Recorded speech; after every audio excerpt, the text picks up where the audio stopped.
True peace. Happy holy day, peacemakers and Muslims.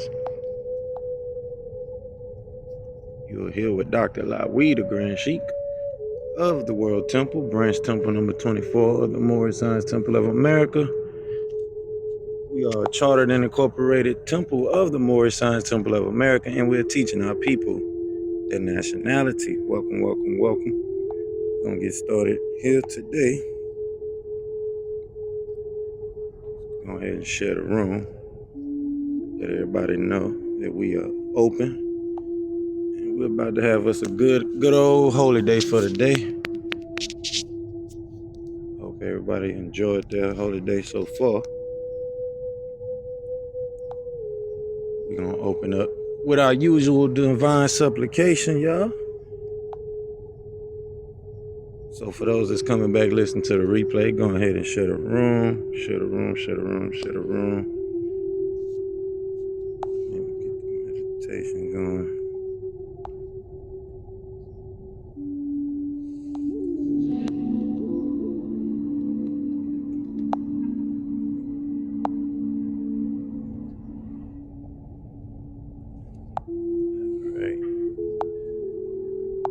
Link pinned to the top of the room. Share the room.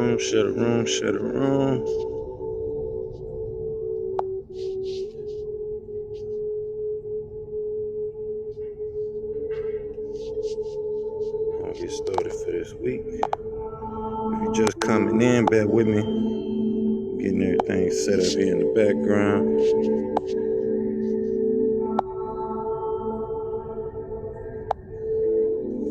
All right. Get this room out to the people.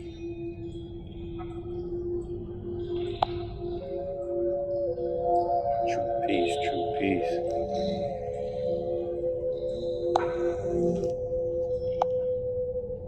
Right. This week's been a good week, y'all. Been working on our YouTube automation, so I have more people start coming from the YouTube side of things, listening in, joining us. So with that, y'all, let's go ahead and open up the floor. True peace.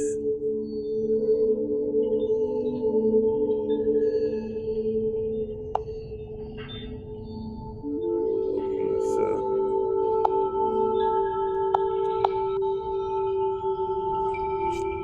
The divine supplication.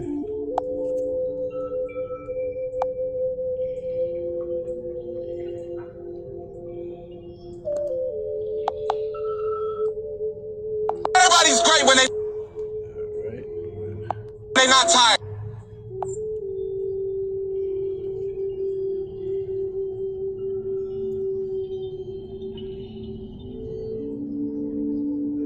Let's get it started. Okay. Yeah, so if you just coming in the room, we just opening up the temple. Had to share the room real quick. But we about to get started with our holy day here.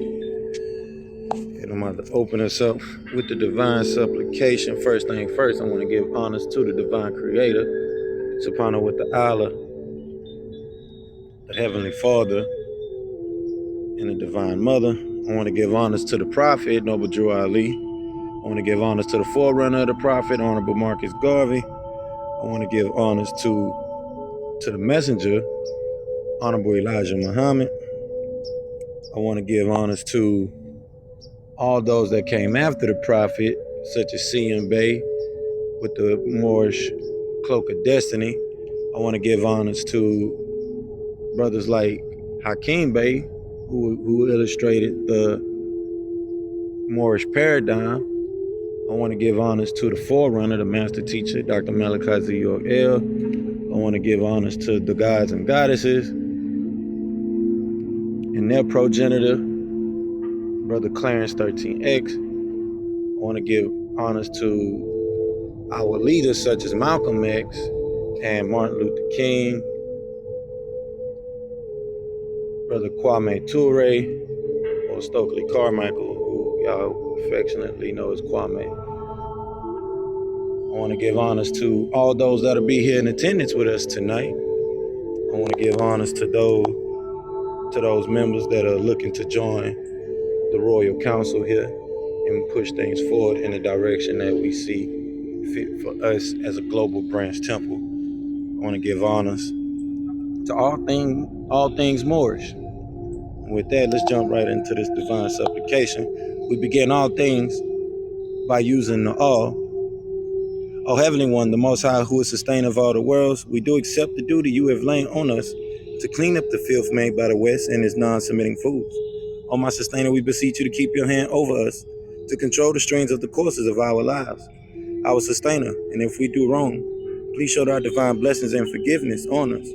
You are the only one that can raise us, true followers of the news bearers, and in our name, we carry on. All right, y'all, so we're going to jump right into our daily affirmations, which you should be reading with your family on a day-to-day, or just to yourself, either or. But it makes good for having affirmations, affirmatives for yourself, or whatever other affirmations you want to use.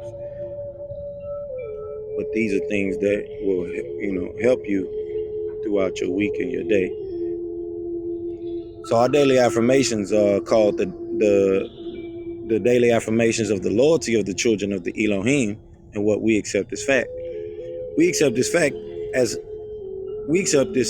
the eternal laws of nature as revealed through science, past events, logic, and common sense, revealed as right knowledge, wisdom, and understanding. We accept this fact, the highest laws of nature is the cooperation and harmony of all living things. We accept this fact, our way of life as a means to the best end. We accept this fact that loyalty is the greatest of all honors and treason is the worst of all crimes. Give me a second, I heard someone just come in the room. Okay, that was Noble Sade.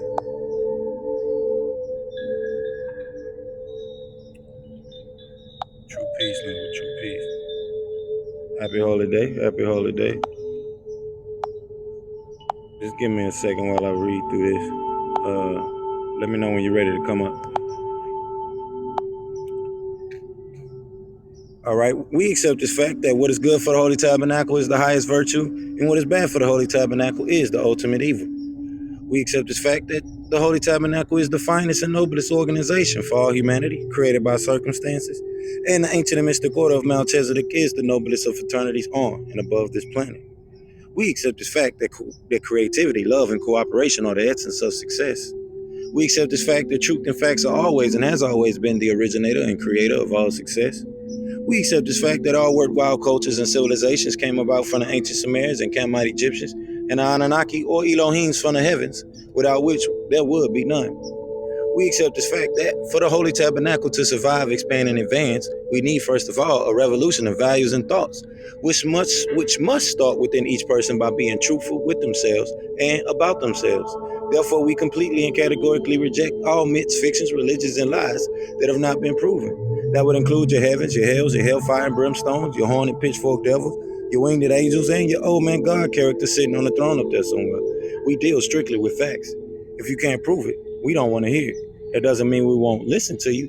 Just don't expect us to accept your beliefs by virtue of a title such as Reverend, Pastor, Deacon, Imam, Sheik, Rabbi, Minister, Theologian, etc. That is your sensationalism, and we deal with just the facts. We accept this fact that the only true revolution is a war of good against evil, right against wrong, fairness against unfairness, loyalty against disloyalty, sincerity against insincerity, honesty against dishonesty. And this war is fought within each person among the agreeable and disagreeable Elohims that make up your willpower. We accept this fact that the unity of our community and its success will only happen with cooperation with all involved. We accept this fact, the total unification of humanity on the basis of truth, that is, accepting people and races for who and what they are, respecting their culture, their languages, and their beliefs, and expect the same. We accept this fact that the human race's biological and cultural heritage is now under attack by our own morals, our self-righteousness, our desire to control industry, and these things attack the very existence of humanity. We accept this fact that males as well as females are equal in all things and should be dealt with as partners in all matters. We accept this fact that no one race of people is better than the other. In fact, no one wins the race in racism. We accept this fact that communication between different people is the cure to the ignorance that breeds the disease hate. We accept this fact that a good and well-rounded education could prevent most of the ignorance that plagues the world. We accept this fact that the all is just that, the all. You can't take from the all. You can't add to the all. We are all within the all as one. That is our concept of what you call a deity. To the fulfillment of these facts, we children of the Elohim forever pledge our lives, our sacred honor, and our spiritual zeal. True peace, y'all. True peace.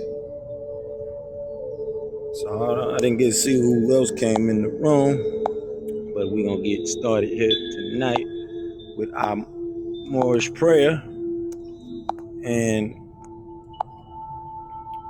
our divine law, our divine constitution and bylaws of the Moorish Science Temple of America,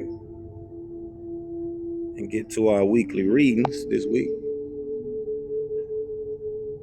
So y'all know how it goes. 2 fingers up, 5 fingers up, facing the east, feet at a 45-degree angle. Allah, the Father of the universe, the Father of love, truth, peace, freedom, and justice. Allah is my protector, my guide, and my salvation, by night and by day, through his holy prophet, Noble Drew Ali. Amen. With that, let's jump right into the divine constitution. And it reads, Act 1. The Grand Sheik and the chairman of the Moorish Science Temple of America is empowered to make law and enforce laws with the assistance of the Prophet and the Grand Body of the Moorish Science Temple of America. The assistant Grand Sheik is to assist the Grand Sheik in all affairs if he lives according to love, truth, peace, freedom, and justice. And it is known before the members of the Moorish Science Temple of America. Act 2. All meetings are to be open and closed promptly according to the Circle 7 and love, truth, peace, freedom, and justice. Friday is our holy day of rest because on a Friday the first man was formed in flesh, and on a Friday the first man departed out of flesh and ascended unto his Father God Allah. For that cause Friday is the holy day for all Muslims all over the world. Act 3. Love, truth, peace, freedom, and justice must be proclaimed by all members of the Moorish Science Temple of America. No members to put in danger or accuse falsely his brother or sister on any occasion at all that may harm his brother or sister, because Allah is love. Act 4. All members must preserve these holy and divine laws, and all members must obey the laws of the government, because by being a Moorish American, you are a part and parcel of the government and must live the life accordingly. Act 5. This organization of the Moorish Science Temple of America is not to cause any confusion or to overthrow the laws and constitution of the government, but to obey hereby. Act 6.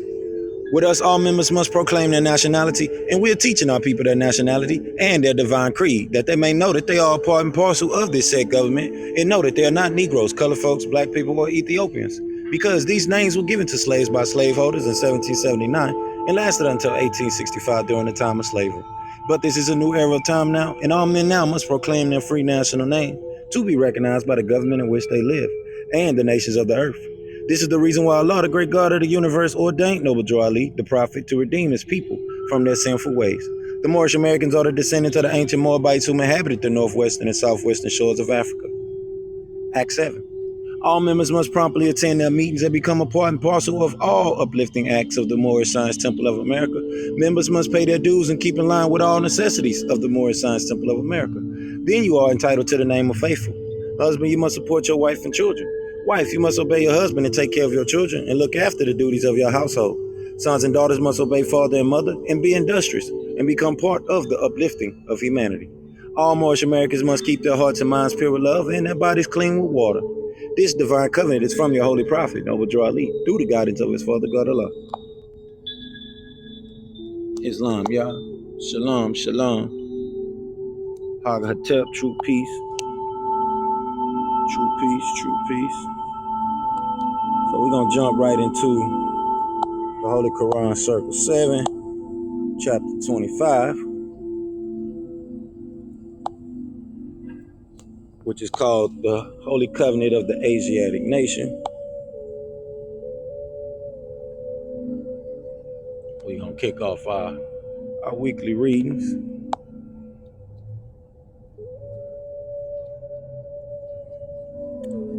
And these are literaries that really help affirm the mind and ground yourself in the divine works that was done by the prophet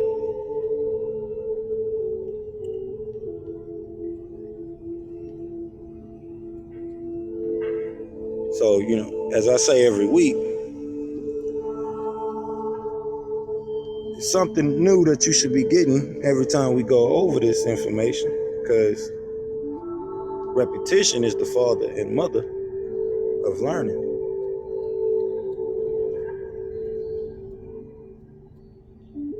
especially when you're having the right knowledge, the right wisdom, for the right understanding,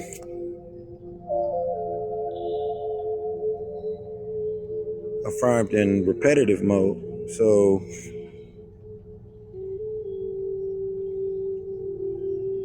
let's get to this chapter 25. And it reads, "Ye are the children of one father, provided for by his care, and the breast of one mother had given you suck. Let the bonds of affection therefore unite thee with thy brothers, that peace and happiness may dwell in thy father's house. And when ye separate in the world, remember the relation that bindeth you to love and unity, and prefer not a stranger before thy own blood. If thy brother is in adversity, assist him. If thy sister is in trouble, forsake her not. So shall the fortunes of thy father contribute to the support of his whole race, and his care be continued to you all in your love to each other." True peace, true peace. So we're going to jump right over to chapter 47. We're going to jump right over to chapter 47.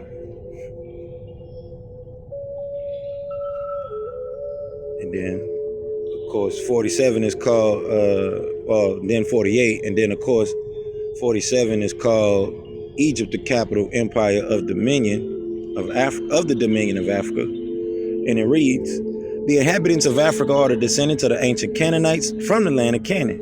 Old man Cush and his family are the first inhabitants of Africa who came from the land of Canaan. His father Ham and his family was second. Then came the word Ethiopia, which means the demarcation line of the dominion of Amexem, the first true and divine name of Africa. The dividing of the land between the father and the son, the dominion of Cush, northeast and southeast Africa, and northwest and southwest was his father's dominion of Africa. In later years, many of their brethren from Asia and the Holy Lands joined them. The Moabites from the land of Moab, who received permission from the pharaohs of Egypt to settle and inhabit northwest Africa, they were the founders and all the true possessors of the present Moroccan Empire, with their Canaanite, Hittite, and Amorite brethren, who sovereign from the land of Canaan seeking new homes. Their dominion and inhabitation extended from northeast and southwest Africa across Great Atlantis, even unto the present North, South, and Central America, and also Mexico and the Atlantis Islands, before the great earthquake which caused the Great Atlantic Ocean. The river Nile was dredged and made by the ancient pharaohs of Egypt in order to trade with the surrounding kingdoms. Also, the Niger River was dredged by the great pharaoh of Egypt in those ancient days for trade, and it extends eastward from the river Nile, westward across the Great Atlantic. It was used for trade and transportation. According to all true and divine records of the human race, there is no Negro, black, or colored race attached to the human family, because all the inhabitants of Africa were and are of the human race, descended to the ancient Canaanite nation from the Holy Land of Canaan. What your ancient forefathers were, you are today without doubt or contradiction. There is no one who is able to change man from the descended nature of his forefathers unless his power extends beyond the great universal creator Allah himself. These holy and divine laws are from the prophet Zabuwr Ali, the founder of the uniting of the Moorish Science Temple of America. These laws are to be strictly preserved by the members of all the temples of the Moorish Science Temple of America, that they will learn to open their meeting and guide it according to the principles of love, truth, peace, freedom, and justice.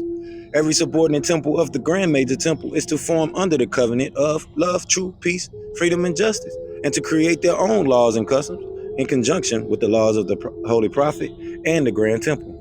I, the Prophet Zabuwr Ali, was sent by the great God Allah to warn all Asiatics of America to repent from their sinful ways before that great and awful day that is sure to come.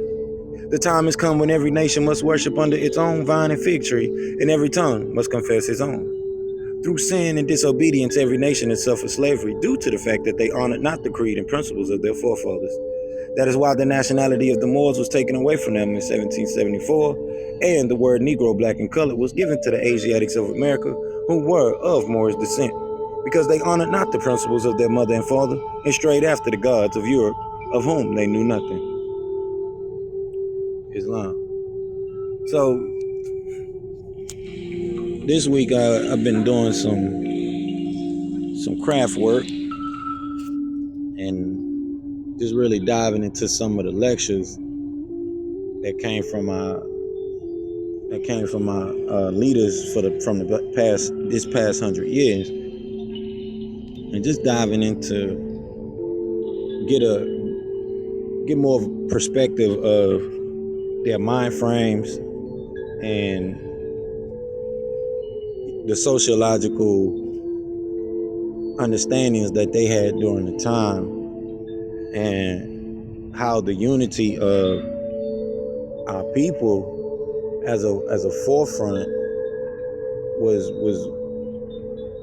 more of a heartfelt thing throughout the whole entire nation. And just really observing more in detail,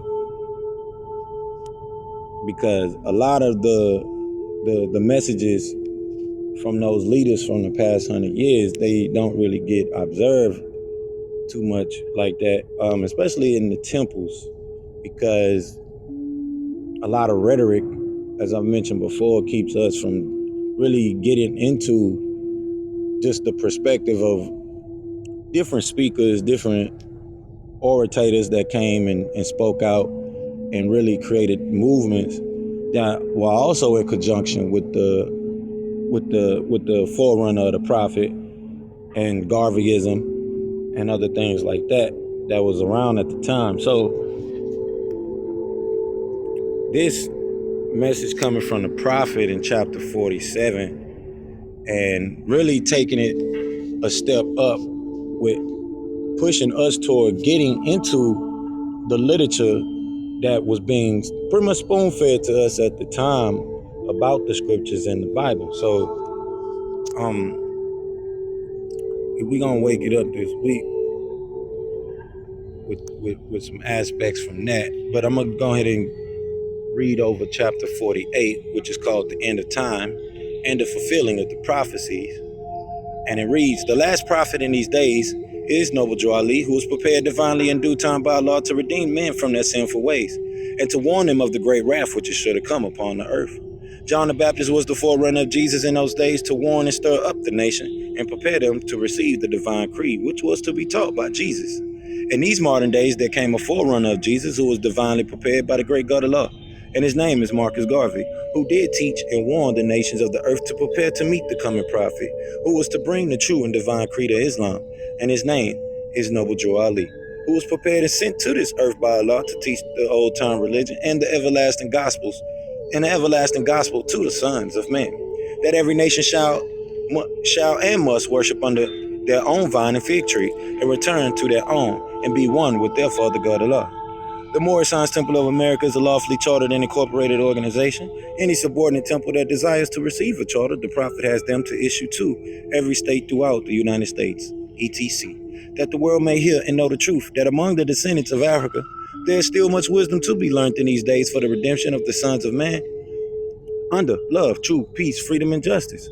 We, as a clean and pure nation descended from the inhabitants of Africa, do not desire to amalgamate or marry into the families of the pale-skinned nations of Europe, neither serve the gods of their religions, because our forefathers are the true and divine founders of the first religious creed, for the redemption and salvation of mankind on earth.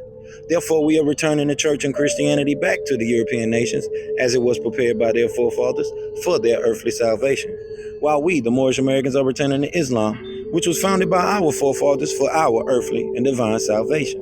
The covenant of the great God Allah, honor thy father and thy mother, that thy days may be long upon the earthland, which the Lord thy God Allah had given thee.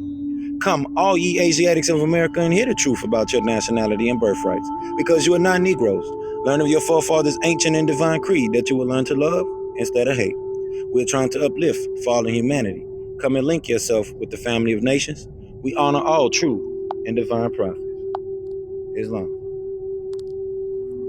All right, Sean. Yeah, so I want to wake it up right there with that point, because we mentioned Garveyism, but do we really know Garveyism? Do we really know Garvey and the message that he really came to bring? So this week I was listening to some of the recordings of the Honorable Marcus Garvey, and it really hit home on why the prophet, as we read in chapter 47 and chapter 48, stated that we have to come under our own vine and fig tree, because the forerunner makes it clear in one of his lectures and speeches that the way the Europeans have framed religion through the eyes of European psychology, how they look at who they would deem God, they have framed it from the vision or through the eyes of pale skinned people. And this is as far as the depiction of how we describe God in its anthropomorphological sense. Because when Garvey talks, a lot of things come into to collection as far as understanding, especially the reasons why the prophet went and did what he did and really touched on the things that he touched on, especially with saying we need to come under our own vine and fig tree, and we're giving back the church and Christianity as it was grafted by them and their forefathers, because how they envision and see the the movement of the prophet, not the prophet, but their gods. I'm sorry. So when Marcus Garvey woke back, this is where Happy Holy Day. Happy Holy Day, Brother John. This is where the push forward comes from the prophet, because this is what Garvey's vision was about. The totality of his vision was about, especially with establishing the Black Star Line and other things that came, with that, like the UNIA, ALC, and those other type of organizations. And then today, we have the evolutions of that with the liberation movement, as well as the Black Panthers, etc. So, understanding that we have our movements, our own bodies and unions, but we're missing the unity that comes with that. In this modern day time frame, after all of the work that's been put in, we have had much more since the time of Marcus Garvey come in and destroy us as a people from within, with the foods that we eat, from the foods that we eat to the things that we watch on TV, to the knowledge that we feed ourselves, to the economical statuses that we accept for ourselves.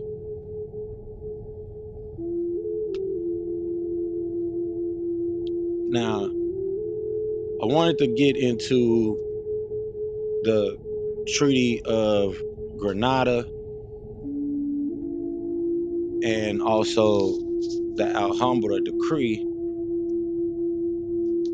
so we could continue forward with where we left off with discussing the Juneteenth, or what they call Black Independence Day, and really push us forward on that information, because we have been diving into the so-called patriot movements, secure party creditor processes, and these sovereign citizen mentalities, and really touching home. And as I go through my social media accounts, I noticed that we have a lot of people that really have that mentality grounded in them, because I got into a lot of the information myself over the years. Like I say, it's a lot of trade, I say this all the time, there's a lot of trade secrets that you can get out of studying a lot of those things. But if you do not know how to put it into the formalities and modalities of a functional business, and understanding the acumen that comes with actually actually having the mentality of an entrepreneur, business owner, and how asset protection really works, because that's truly all the secure party process is. And operating as your own counsel, that's truly all that is.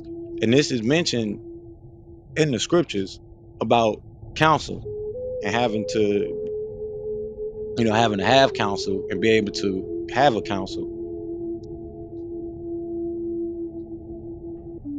So when it comes to understanding that, like I say all the time for the past couple weeks now, you have Jewish lawyers, you have rappers, our people that brag about having Jewish lawyers, but we have no Moorish lawyers. We have been given what's called the sovereign citizen mentality, even if they don't, even if they mix it up into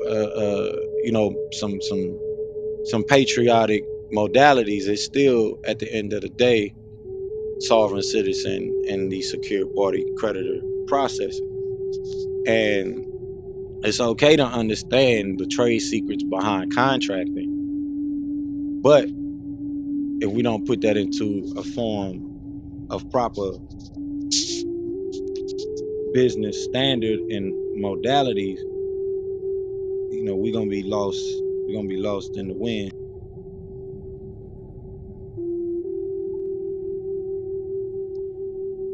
So let's jump right into this Treaty of Granada.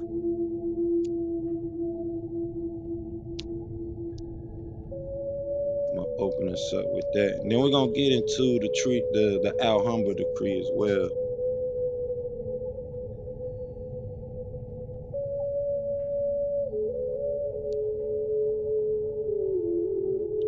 So the Treaty of Granada was done in 1491,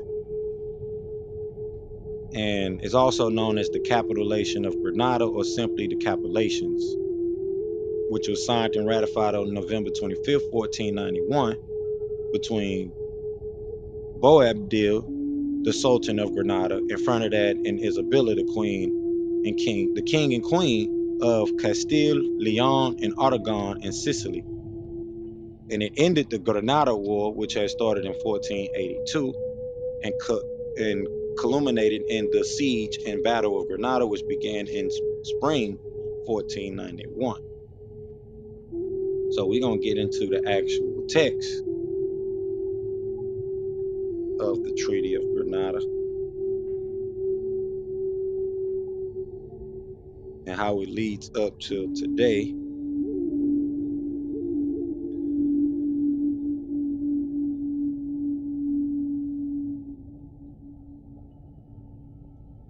And how the descendants over there today are known as Moriscos,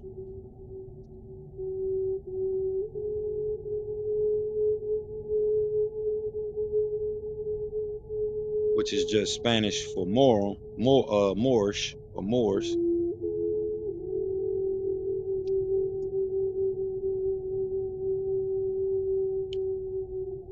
So let's get into the actual text. I'm gonna put the link in the chat so that way y'all can read it. It says the treaty guaranteed a set of rights to the Moors Muslim inhabitants, including religious tolerance and fair treatment in return for their surrender and capitulation.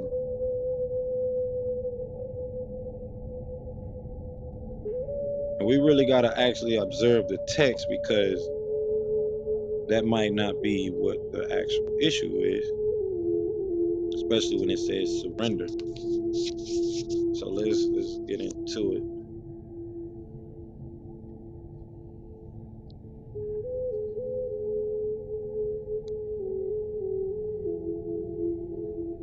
They got the Alhambra decree too.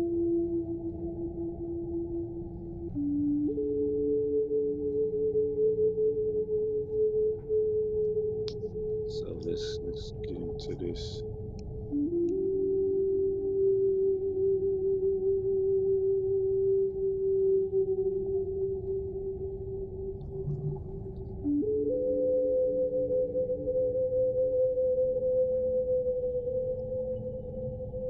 About to pull it up here.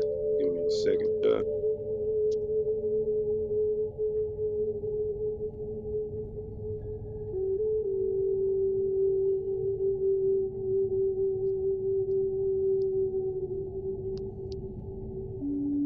All right.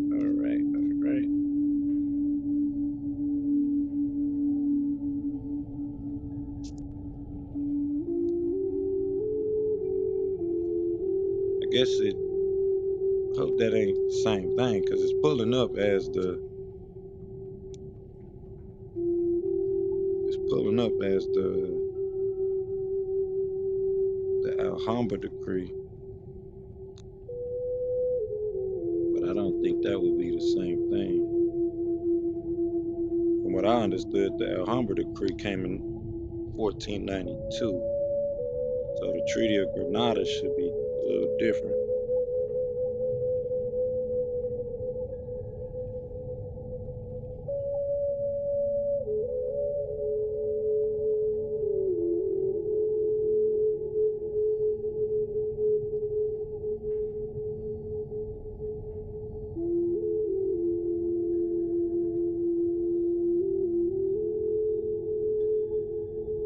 Let's get these words here, y'all.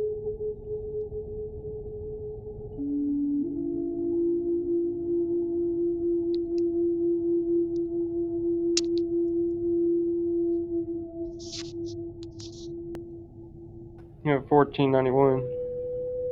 Yeah, and the Alhambra decree is 1492. So I'm like, I know they're not the same thing.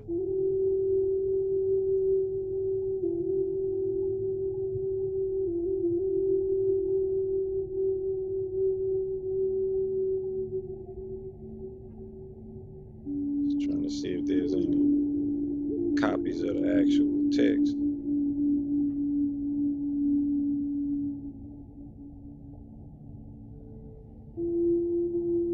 Let's see. You know, they be trying to hide the good old information.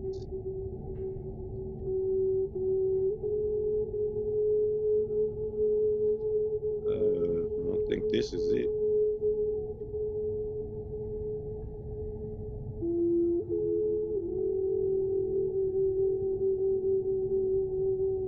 Nah, this can't be it. This is a modern day document right here.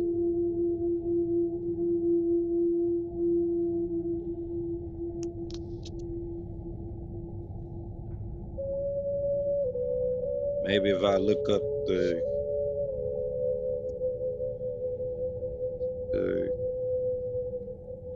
capitulations, maybe it'll pull up under that.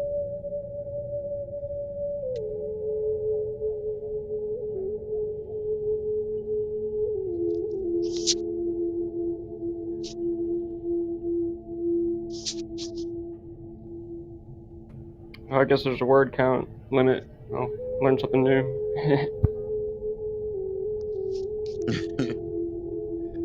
Trying to see if they got the actual text. I should have pulled it up earlier. Get a chance to. Yeah, they have these calculations from the 1500s.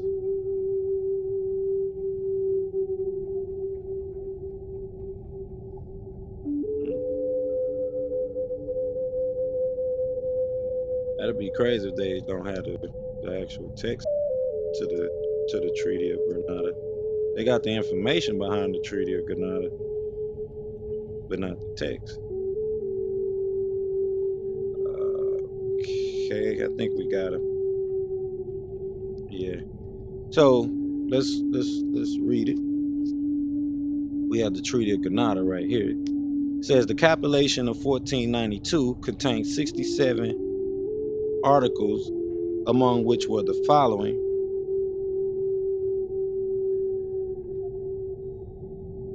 And we're gonna read into these articles here. I don't think this is the whole one.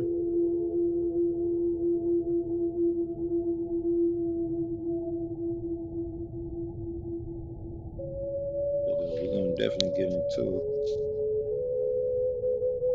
this one, because I think we read this before this one already.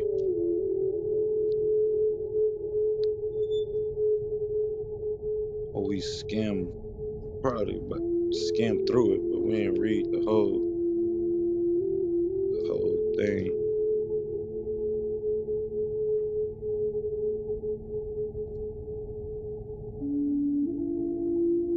Yeah, so the Treaty of Granada happened November 25th.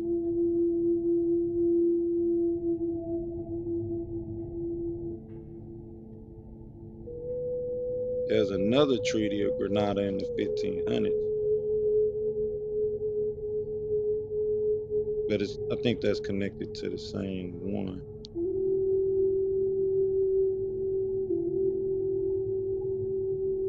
So we're just gonna read that one.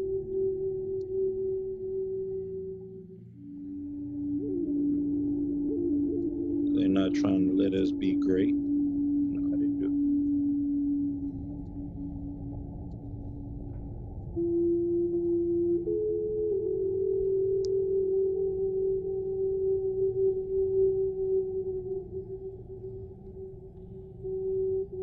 All right, so we get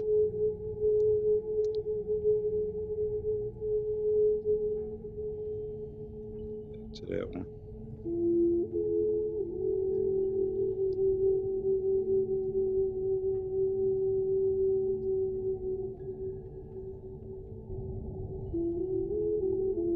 And I'm gonna put the link to it in the chat. Why in this search it got Outer Space Treaty 2009 to 2017.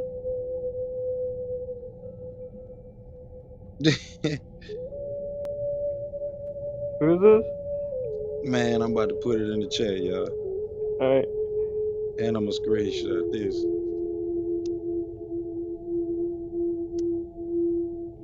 This was done in 1967, y'all. I don't mean to sidebar, but yeah, this is crazy. All right, let's jump. Let's get back to the Antarctic Treaty.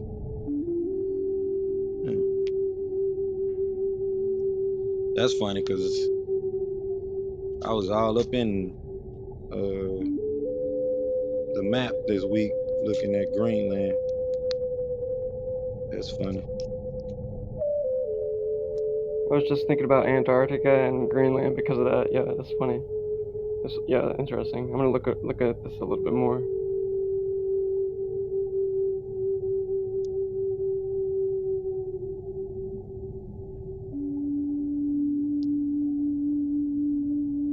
Yeah, some stuff is just going on up there.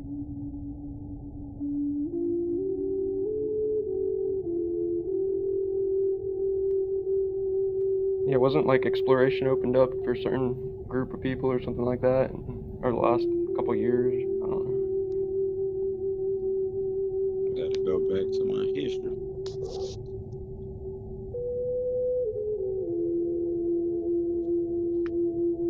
All right, so we're gonna read this right here. It reads that both great and small should be perfectly secure in their persons, family, and properties, that they should be allowed to continue in their dwellings and residences, whether in the city, the suburbs, or any other part of the country, that their laws should be preserved as they were before, and that no one should judge them except by those same laws, that their mosque and the religion endowments appertaining to them should remain as they were in the times of Islam, that no Christian should enter the house of a Muslim or insult him in any way, that no Christian or Jew holding public offices by the appointment of the late Sultan should be allowed to exercise his functions or rule over them, that all Muslim captives taken during the siege of Granada from whatever part of the country they might have come, but especially the nobles and chiefs mentioned in the agreement, should be liberated, that such Muslim captives as might have escaped from their Christian masters and taken refuge in Granada should not be surrendered,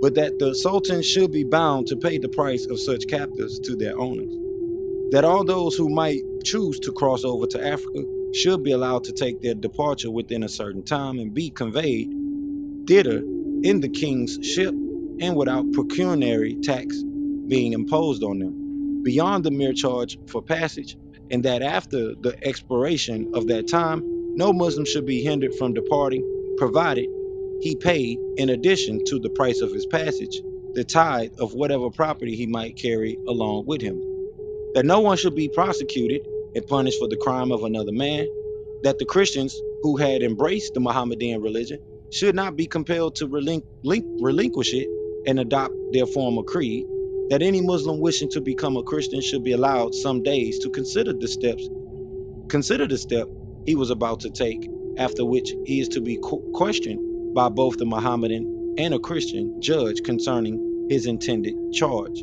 And if, after this examination, he still refused to return to Islam, he should be permitted to follow his own inclination, that no Muslim should be prosecuted for the death of a Christian slain during the siege, and that no restitution of property taken during this war should be enforced, that no Muslim should be subjected to have Christian soldiers belittled upon him or be transported to provinces of this kingdom against his will, that no increase should be made to the usual impost, but that on the contrary, all the oppressive taxes lately imposed should be immediately suppressed, that no Christian should be allowed to peep over the wall or into the house of a Muslim or enter a mosque, that any Muslim choosing to travel or reside among the Christians should be perfectly secure in his person and property, that no badge or distinctive mark be put upon them, as was done with the Jews and the Mudajaris,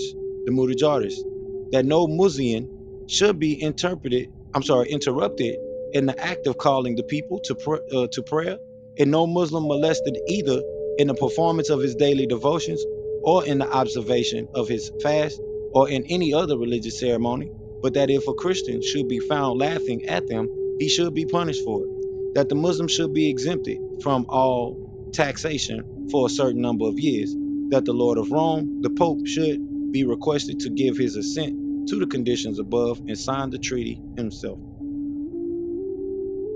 So it says here, continuing on, the Treaty of 1492 was thus an attempt to win religious tolerance for all the Muslims left in Spain. They were no longer the rulers of the country, but it was hoped that they would at least permitted be to worship their Lord Allah in the manner indicated by their prophet. These hopes were strengthened when the treaty was ratified by Ferdinand and Isabella to a solemn declaration made several months later on November 29, 1942. I think, and that would be your Alhambra decree. It says, they swore by God that all Muslims should have full liberty of faith, work, and trade. The Muslims were to be regarded as free subjects of the crown with free exercise of their own religion. 7 years later, most of the promises made in the treaty were unilaterally revoked by the Spanish authorities, and the clergy began the management of official inquisition. So this is why I see that there's a Treaty of Granada from the 1500s, or a capitulation from the 1500s. So that would be the 9 years later.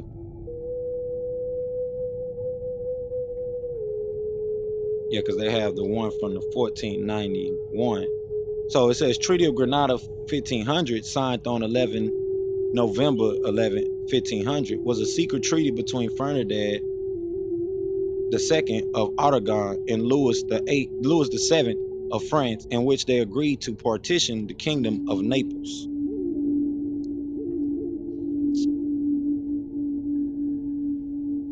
And this goes into Andalusia.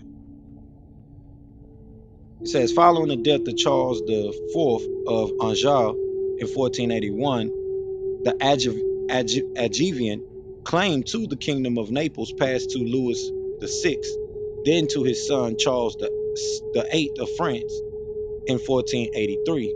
Although Charles conquered Naples with relative ease in the Italian War of 1494 through 1495, after his return to France, Ferdinand II of Naples quickly regained his kingdom.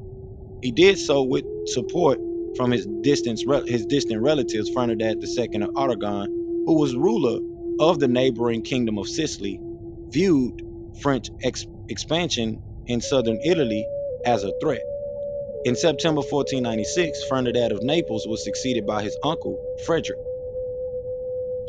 Charles died in April 1498, and his claims to Naples and the Duchy of Milan were taken up by his successor, Louis VII. So they were going back and forth, obviously, over this particular treaty. So let's get into the Alhambra, the Alhambra decree.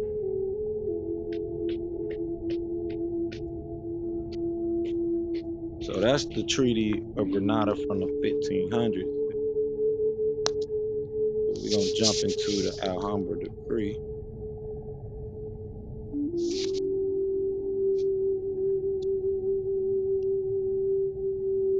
So on here it says, the Alhambra decree, also known as the Edict of Expulsion, Decreto de la Alhambra, Edico de Granada, was an edict issued on 31st of March 1492 by the joint Catholic monarchs of Spain, Isabella I of Castile and Ferdinand II of Aragon, ordering the expulsion of practicing Jews from the crowns of Castile and Aragon and its territories and possessions by 31st July of that year. It says the primary purpose was to eliminate the influence of practicing Jews on Spain's large, formerly Jewish converso or new Christian population, to ensure the latter and their descendants did not revert to Judaism. Over half of Spain's Jews had converted as a result of the religious persecution and pogroms, which occurred in 1391. Due to continuing attacks, around 50,000 more had converted by 1415. A further number of those remaining chose to convert to avoid expulsion. As a result of the Alhambra decree and persecution in the years leading up to the expulsion of Spain's estimated 300,000 Jewish origin population, a total of 200,000 had converted to Catholicism to remain in Spain, and between 40,000 and 100,000 remained Jewish and suffered expulsion. An unknown number of the expelled eventually succumbed to the pressures of life in exile away from formerly Jewish relatives and networks back in Spain, and so converted to Catholicism to be allowed to return in the years following expulsion. It says the edict was formally and symbolically revoked on 16th of December 1968, following the Second Vatican Council. This was a full century after Jews had been openly practicing their religion in Spain, and synagogues were once more legal places of worship under Spain's laws of religious freedom. So it says, in 1924, the regime of Primo de Rivera granted Spanish citizenship to a part of the Sephardic Jewish diaspora. Though few people benefited from it in practice, in 2015, the government of Spain passed a law allowing dual citizenship to Jewish descendants who applied to compensate for shameful events in the country's past. Thus, Sephardi Jews who could prove that they are descendants of those Jews expelled from Spain because of the Alhambra decree will become Spaniards without leaving home or giving up their present nationality. The Spanish law expired in 2019, and new applications for Spanish citizenship on the basis of Sephardic family heritage are no longer allowed. However, the descendants of the Jews exiled from the Iberian Peninsula may still apply for Portuguese citizenship. So all of this is coming from these crusades and biblical wars. Because in this next section, to give a little more background on it, it says, by the end of the 18th century, Muslim forces had conquered and settled most of the Iberian Peninsula under Islamic law. The Jews who had lived in the region since at least Roman times, were considered people of the book, which was a protected status compared to the repressive policies of the Visigothic kingdom, who starting in the 6th century had enacted a series of anti-Jewish statutes which culminated in their forced conversion and enslavement. The tolerance of the Muslim Moorish rulers of Al-Andalus allowed Jewish communities to thrive. Jewish merchants were able to trade freely across the Islamic world, which allowed them to flourish and made Jewish enclaves in Muslim Iberian cities great centers of learning and commerce. This led to a flowering of Jewish culture, as Jewish scholars were able to gain favor in Muslim courts as skilled physicians, diplomats, translators, and poets. Although Jews never enjoyed equal status to Muslim in some tafas, such as Granada, Jewish men were appointed to very high offices, including Grand Vizier. So a tefa or tafas is a party or a band or a faction that were independent Muslims, principalities and kingdoms. So basically like independent municipalities and townships of Andalus or the Iberian Peninsula at that time. So this goes back all the way to dealing with the Idrisid Empire and dynasty from the original indigenous Muhammad. So I'm gonna put this link in the chat if I haven't already, and then I'm gonna drop this people of the book link in the chat, because this is what I was talking about last holiday with us being the people of the book. We are the people of the book. So they have a whole Wikipedia on this. So it's called Ahl al-Kitab, or al-Kitab is an Islamic term referring to those religions which Muslims regard as having been guided by previous revelations, generally in the form of a scripture. In the Qur'an, they are identified as the Jews, the Christians, and the Sabians, and according to some interpretations, the Zoroastrians, starting from the 8th century. Later, Muslims also recognized other religious groups such as the Samaritans and even Buddhists, Hindus, and Jains as people of the book. Historically, the religious communities recognized by Muslims as people of the book were subject to the legal status known as the Hikmah, or protection, meaning that they were allowed to practice their faith and to govern their community according to the rules and norms of their own religion, in return for paying a special head tax called jizya. The Quran uses the term in a variety of contexts, from religious polemics to passages emphasizing the community of faith among those who possess monotheistic scriptures. In Islamic law, Muslim men are permitted to marry women who are people of the book. However, Muslim women are prevented from marrying men who are people of the book in the case of a Muslim-Christian marriage, which is to be contracted only after permission from the Christian party. Christian women should not be prevented from attending church for prayer and worship. The term people of the book has been reappropriated as a means of self-identification by Jews and by members of certain Christian denominations. So I'm gonna put that in the chat so you guys could take a look at that as well.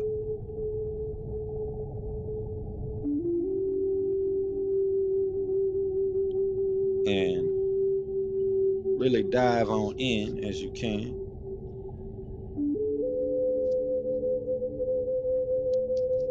Because at this time, we got to understand that though some of our people might not have called themselves Muslims, they were classified under that religious jurisdiction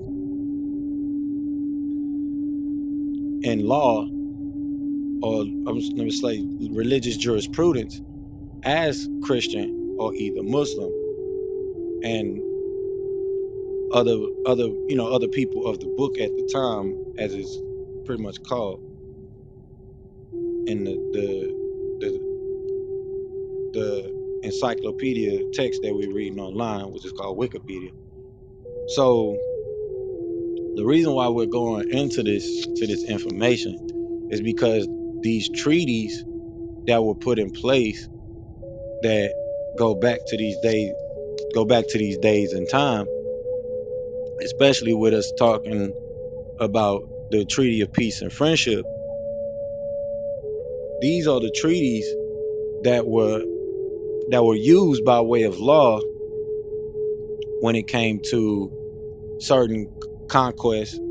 And this is why we as a people in today's time have to really look at the messages that were delivered by our great orators and speakers and leaders at in the past 100 years, especially these years during the 1900s. So I'm gonna put the right of conquest link in the chat so y'all can look at that, because we have to understand the right of conquest and really get into the proponents of it.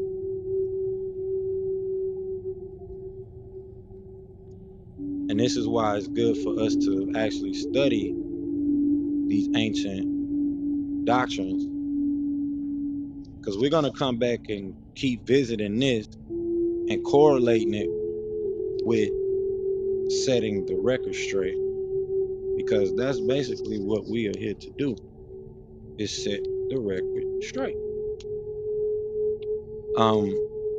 Especially with knowing that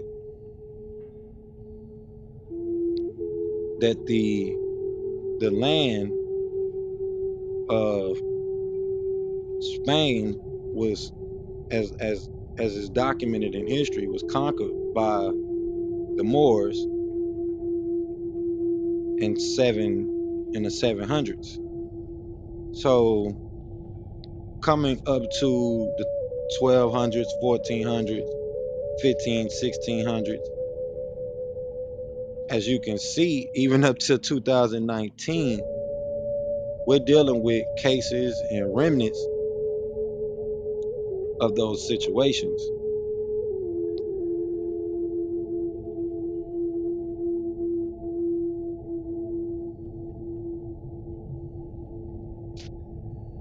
So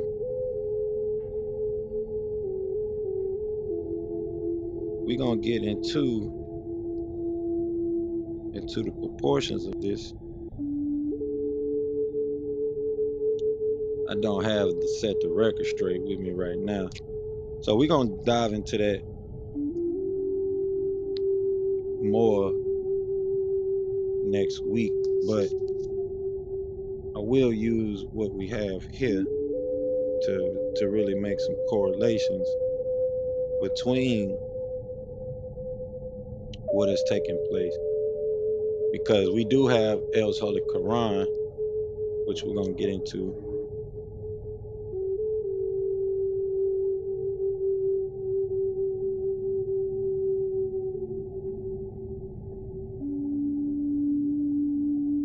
because a lot of this was mentioned, like I say, over the past century, coming from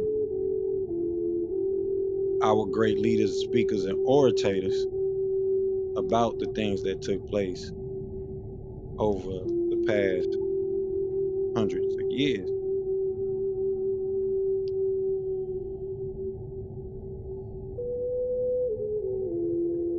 So we're gonna dive into that.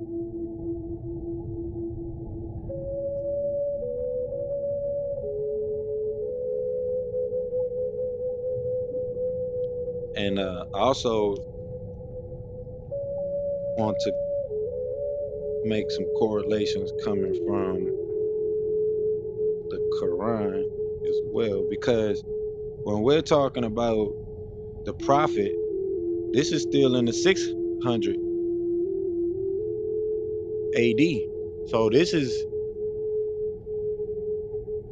100 years before the Moors have said to conquer Spain.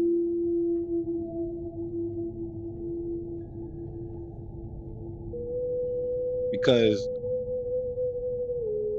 the Mohammedanism is just 1400 years old.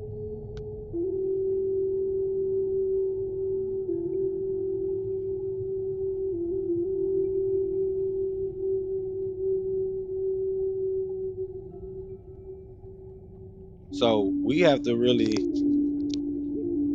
think about the time and how far back we're going, especially with the documents as far as treaties and things like that, and how they concern us and what is classified as Sharia and the laws that pertain to us to this day.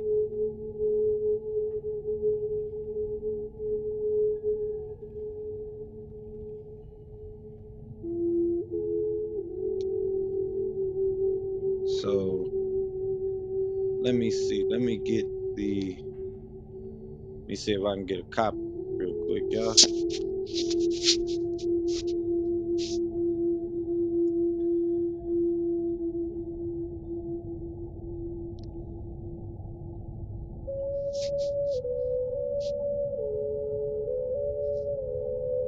if I can get a copy of it.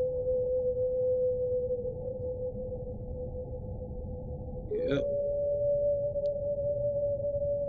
Hopefully I can get a copy.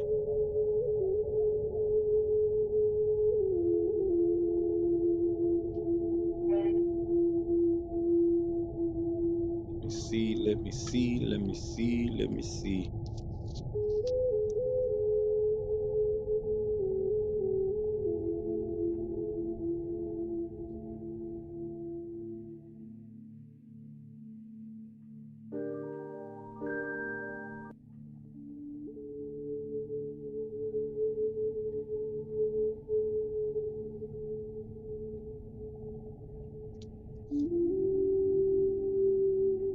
Okay, I want to do that.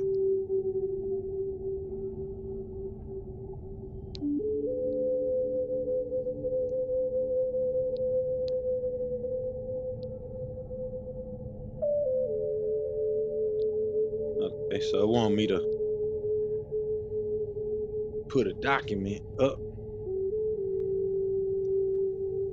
Yeah, I think the Gnostics were around 300 AD is when that started kicking off. So I'm curious of like that period, you know, that 300 to 600, you know. There's a lot of information between 300 to 600 that I think sparked off a lot of the stuff that we're dealing with as a foundation now, you know, after the Hold that on, was I like think right you might after, turn.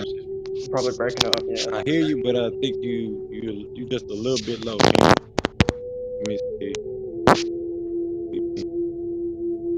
Yeah, I I think picked up a new headpiece with the mic. I don't know if it's that good. yeah, it's coming. Okay. Now I hear you much better though. Much better. Okay, so I'm able to download it. So we're gonna get into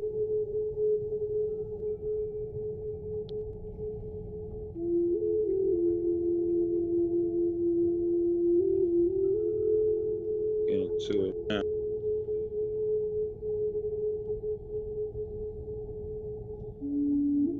What it's doing.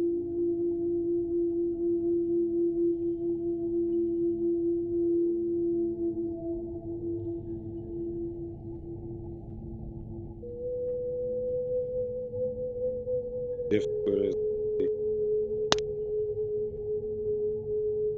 I don't know if that's down to what.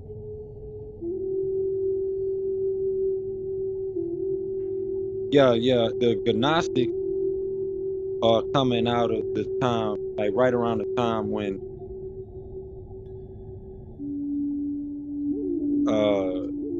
the Greeks and the philosophers was getting information and bringing it back to from Egypt.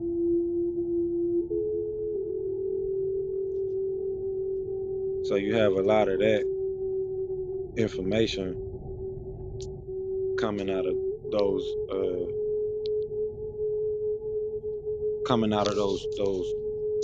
trips, those journeys that was taken during that time. Yeah, it was the great Constantine. That's what I was thinking of. Is that time period around 300, 400? Yeah, because that's where people like the Justinian Codex, which I think is around the 1400s, when all of that began to happen. So this is not that many years after. It's not that many years after Muhammad.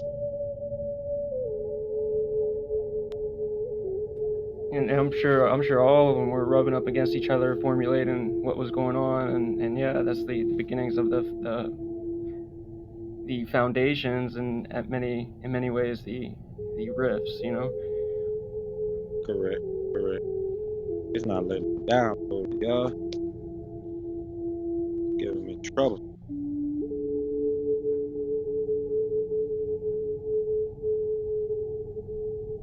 Well, let's see if I can read it here instead of just downloading it. Let's see how.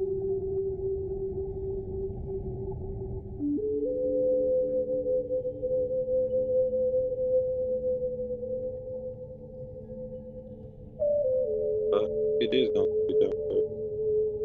This is down to.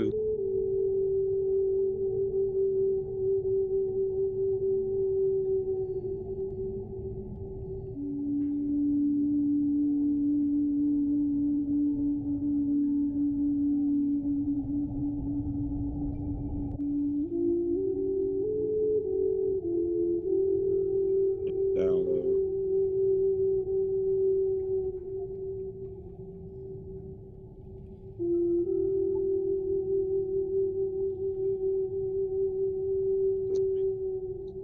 Messing up on my phone. I'm just gonna make sure I download it and put it in save files. Just jump to it immediately. So let me see how far down they let go. And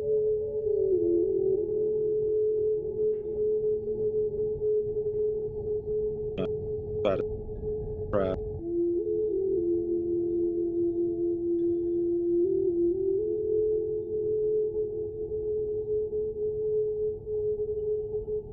All right. So what we're about to do is dive into some of the literature that comes from the master teacher about setting the record straight, because we have to connect the dots to this information, and that's what we're going to do.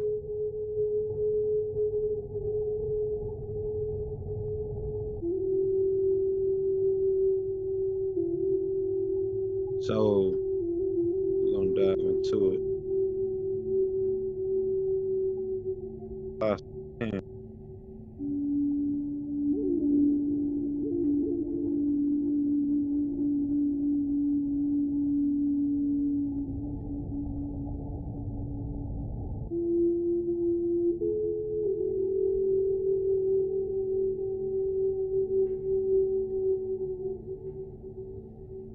Let me go into the book, but I want to see how far to let me see.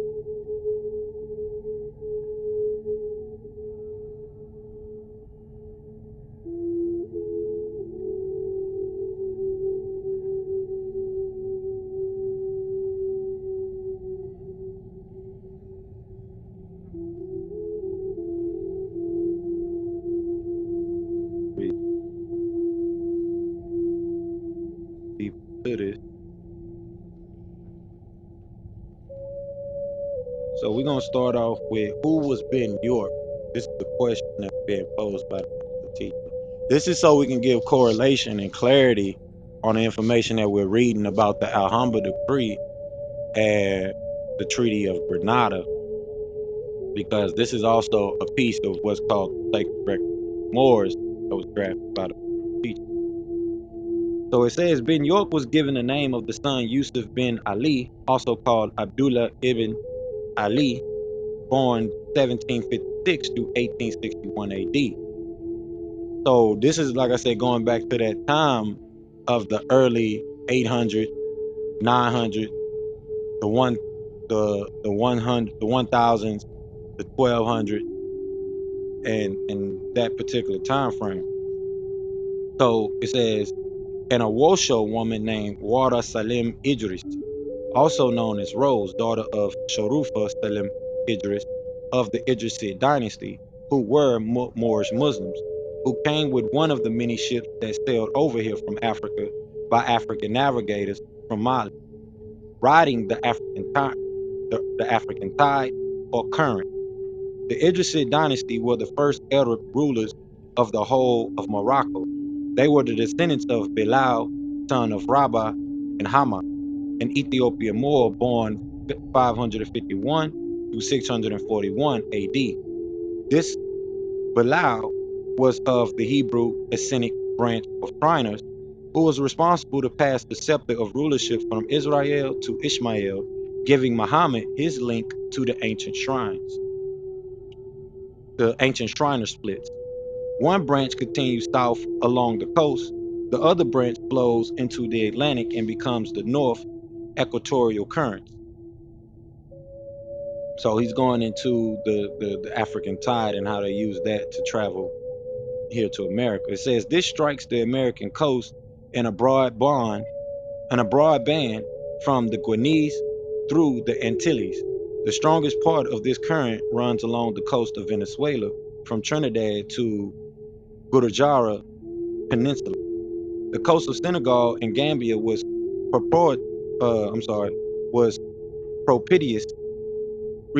a propitious region indeed, for this was the Atlantic border of ancient Mali. It was out of the Senegalese river into the Atlantic that the fleet, who were of the Idrisid dynasty of Abu Bakari, half-brother of Mansa Khan Musa, sailed from the West Island. Ben York's father was of the Idrisid brotherhood of Sayyid, called Sharif or noble. The Idrisid held power in Morocco from 789 AD to 926 AD. The Idrisid was succeeded by other dynasties, both Red Arab and Red Berber. So it goes into talking about current for a bit, but the next main question is, where did the Idrisid dynasty come from? The answer is from the descendants of the Ethiopian named Bilal, 555 through 641 AD. Bilal, who was a companion of the Prophet Muhammad of Arabia, had a copy of the original Qur'an handwritten in Moroccan script called Mughrabi. To preserve it, Bilal moved to Morocco after the Prophet of Arabia's passing in 632 AD, when men sought to destroy all copies of the Quran. So Bilal had a copy and went to Morocco and to Sayyid Amirul Mu'minin Ali, who was born in 599 through 661 AD, and son-in-law and cousin of the Prophet of Arabia, went another direction to Kufa and had the Quran changed to Kufic and Farsi, each with a copy of the Quran, hoping to preserve it. Bilal settled in Morocco with his family and preserved his copy of the Quran. It is this copy of the Quran that Bilal had, that Old York had a handwritten copy from and brought to America, which he later passed down to his son Ben York, which I, as a descendant, have in my possession today. And that's the master teacher saying he has the handwritten copy of the original Quran. So who are the Idrisids? It says the Idrisids were the first earliest Islamic ruling dynasty of southern Morocco and Mauritania, who came into Morocco before the invasion by the Dogon Malians and the Senegalese in 1727 AD. The Dogon tribe of Mali produced many early sailors,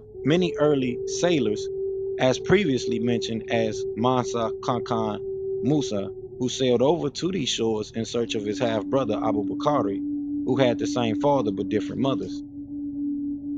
Mansa Kankan Musa, who dropped Islam and sailed here to America in 1311 AD and mixed in with the Washita tribe of Olmec, who were originally from Nuba before they tied into the vine.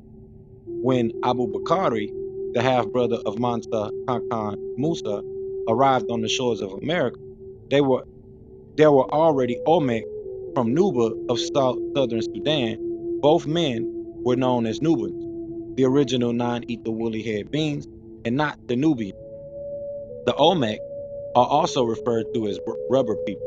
They came here before the continental drift by walking here millions of years ago and setting up what is called today Atlantis, coming from the ancient Misrim language of the Ashuric branch of Kushite language, and can be found in Arabic as Atlan, from the root word Atla, meaning to vacate, vacation, or travel to another place. So they named the place Atlan, which is dual in Arabic, explaining one for such South America, which became a Mexam from Hexion and Oxum, and one for North America, which was Atlan.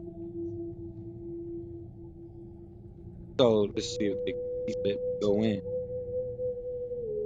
All right. So this is giving you some insight on the times and the dynasty that came before those that conquered Andalusia, and that came after the Idrisid dynasty, which was the first Moorish Muslim dynasty that are descended from Prophet Muhammad.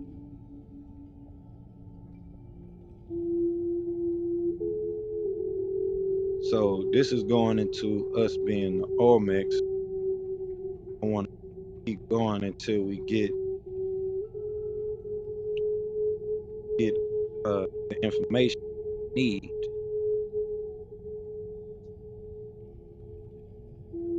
Okay, so what is pre-Columbian era? What is pre-Columbian era? Pre-Columbian era simply means before Columbus. This time period is any time before the 1600s. It covers the time span from 1500 BC to 1540 AD. This era is divided into three periods. The first being pre-classic or formative, which dates from 1500 BC to 300 AD. The second being the classic or Florescent period, which dates to 300 AD to 900 AD. And the third is the post-classic, which dates from 900 AD to 1540 AD. So this is what we just read about when it came to those treaties, the capitulations. The time frame is the three periods that's being mentioned here,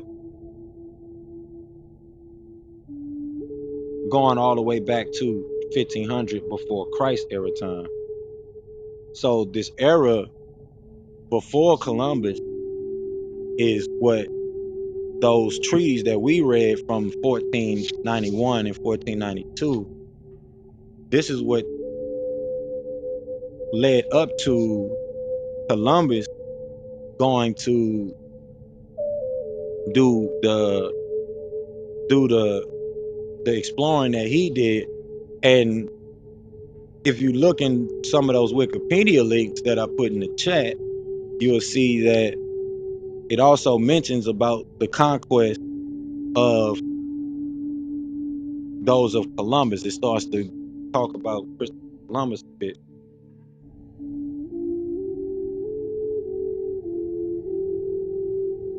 So let's keep going. It says, before I explain who Christopher Columbus is, you must understand the meaning of his name. Firstly, Christopher Columbus was not of American or English descent, so his name would not have been in English. Originally, his name was Cristoforo Colombo in Spanish and Cristobal Colon in Italian. He took on the name Christian Columbus in preparation to come to the New World. According to a comprehensive etymological dictionary of the English language, the name Christopher breaks down to two parts. Christo, from the Latin meaning Christ, and fer or fore, meaning bearer or carrier. Christopher comes from the ecclesiastical Latin word Christophore, from ecclesiastical Greek, literally meaning bearing Christ, which again proves he came to this new world with the intent of establishing Christianity. The word Columbus, as found in the English language, comes from Latin columbusi, meaning pigeon or dove, which is a symbol used in Christianity as the symbol of peace. Columbus was not the first person to come on land. The first person to come on land was a Moor of the ancient Shriner Brotherhood named Pedro el Negro or Negrito, also called Mr. Peter the Nigger. Pedro el Negro was the admiral, meaning a high commander, and the head navigator of one of Columbus's ships, called the Nina. There are two things you should know that you should bear in mind. One, the ancient Shriner Brotherhood were known navigators who charted the deserts as well as the seas. Two, the word Nina has its root Nin in the ancient Egyptian way of saying noble for females, which all of our crafts were named after. There was a Nubian king found on the shores that greeted him. All of this can be found in the Columbus logs, but they will never reveal this information to you because it would be going against their history, that a pale man discovered America. The statement that Christopher Columbus discovered America was coined because it said that he led the way from the European explorer.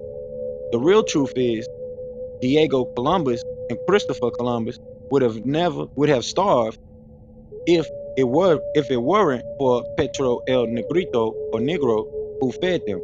It was also this same Pedro de Negro who was with Columbus when he went to ask Queen Isabella to support his trip. He had with him spearhead made with a combination of 4 different metals: gold, silver, copper, and brass. These spears ignited the queen's interest, after which, considering the possible wealth to gain, she decided to support Columbus's trip. Make note that when Columbus came to the Indies, he encountered the rulers with the same spear tips as the ones of the Mandingo tribe given by Pedro de Negro, who were a tribe of Malians. They came over to America years before Columbus. Make note that the first tribe of Native Americans that Columbus encountered were Ottawa. Columbus' voyage was a religious voyage. He came here with the intent of converting the Native Americans to Christianity. If you look at the meaning of his name, Christopher, which according to the comprehensive etymological dictionary of the English language, Christopher is from the ecclesiastical Latin Christopher, Christo, and Forus. Christo from Christ and Forus to Fore from the Greek Phoros, which means bearing, and Forein, meaning to carry. So the reform of the master teacher, Dr. Malachi York, is making it known that this trip was a part of the what they call the right of conquest, and put into play by the king and queen at that time, Queen Isabella, which ties into the Inquisition that took place after, and the papacy of the Vatican, because this was tying into them establishing the global discovery doctrine that got implemented to take over the whole entire world and put the entire world under the jurisdiction of Christendom. So continuing on, it says Columbus was a Catholic Christian. Just look at his first name, Christopher. Christopher in Greek means bearing Christ. Columbus sailed to America on behalf of the Roman Catholic Queen Isabella of Spain. The fact of the matter is Columbus had to go around the country begging for people to finance his trip. The King of Portugal, from where he is from, would not support him, but rather stole his ideal and sailed himself. Columbus then went to the Jews, the Sephardim Moors, and then back and introduced himself to Isabella, who did finance his trip. So this country was invaded by Catholic fetters, which makes all other forms of Christianity cult, which makes all other forms of Christianity cult. This is why the religion don't have to pay tax. They can be tax exempt. They are compared to an indigenous nation because religion came here before the government was set up for you. The laws of the state do not apply to them, like an embassy, and a church is a sanctuary for its registered members. They converted some of the natives and then set up a corporation. This corporation was with the state, or settlers that came later. The word corporate is from the Latin corpus, past particle of corpore, meaning to make into a body, or corpus, meaning body. The phonetics of the word corporate is very similar to the word cooperation, which means the association of persons or business for common, usually economic benefit. It comes from the prefix co or com, which means together, jointly, and operation, which comes from operate, from the Latin oper or apert, from opera, meaning work. So the corporate government came after the religious corporation. And these religious corporations are treated as an indigenous nation. The state and the religious churches are two separate parties. And even though the church and the state are separate, they were and are still working together. So I'm reading this to give context to what we're reading about the Treaty of Grenada. And at the time, while the whole world, even those indigenous tribes and nations, are considered to fall under the category as Muslim outside of the the the jurisdiction of Christendom, which falls under the Vatican.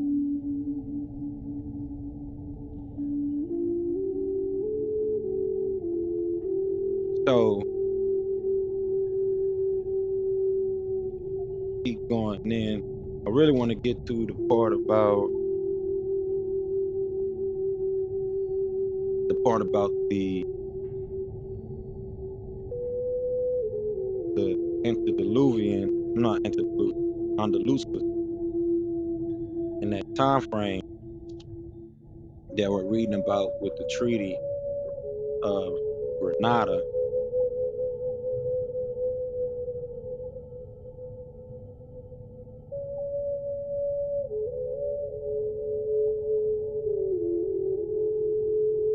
Because these are the treaties and the information that most Moorish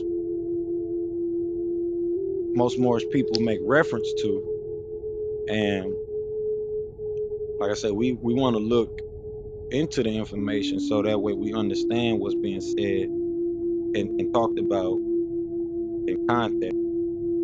We also gonna dive into some of the things that the prophet did as well.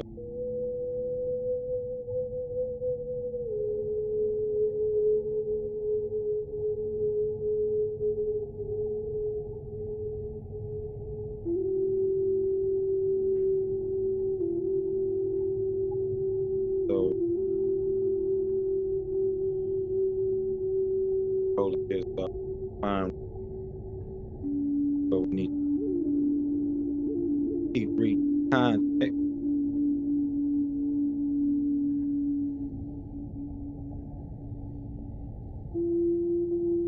because a lot of this particular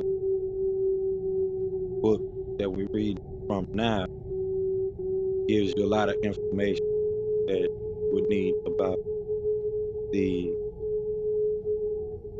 Native Americans, just Native people of all places, and the origins behind it.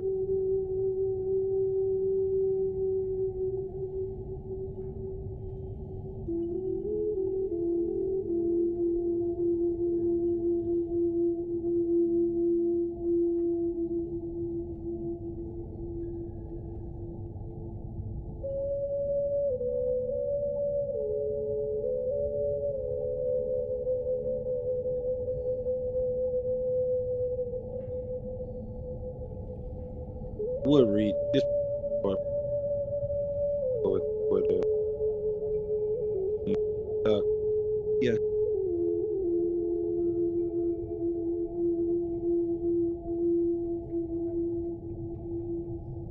all right. But it does take us back to that time of the to the 700.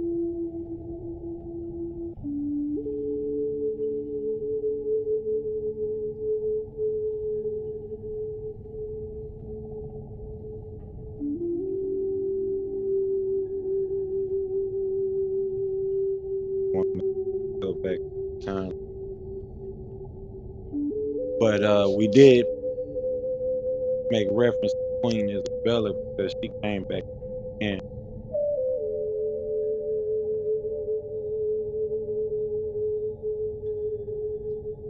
because Columbus came right after with that treaty that was done, called the secret treaty. It was another secret treaty that was issued at the time,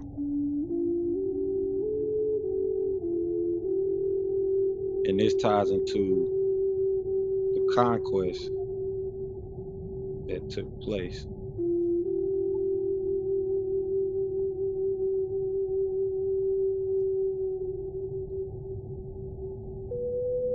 So in this book that we're reading, Master Teacher even gets to the history of Genghis Khan, things like that, from the Oriental.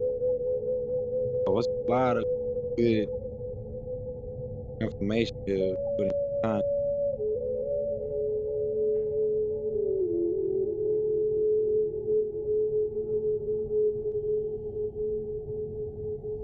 Master Teacher even put this. He said, so when the prophet Noble Drew Ali stated that the inhabitants of Africa are the descendants of the ancient Canaanites, it is confirmed by the fact that several grandsons of Noah moved westward before the natural threat, which is what created the Red Sea, originally called the Reed Sea. Noah begat Shem, Ham, and Japheth, triplets according to the scriptures from Genesis 5:32.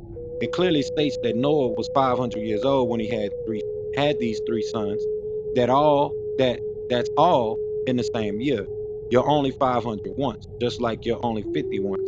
The son Ham, from Genesis 10:6, gave birth to Cush, Mizraim, Phut, and Canaan. So how did Esau produce a Mongoloid race if he was Nubian? That's the question, I suppose. But like I say, this helps us put into context what we're reading when it comes to treaty, especially the insight that's given. I'm still scrolling through to find more insight about the time. Then from there, from here we're gonna jump into the Hell's Holy Qur'an, as well as the Circle 7 Qur'an, because we want to bring in context, right knowledge, particular information.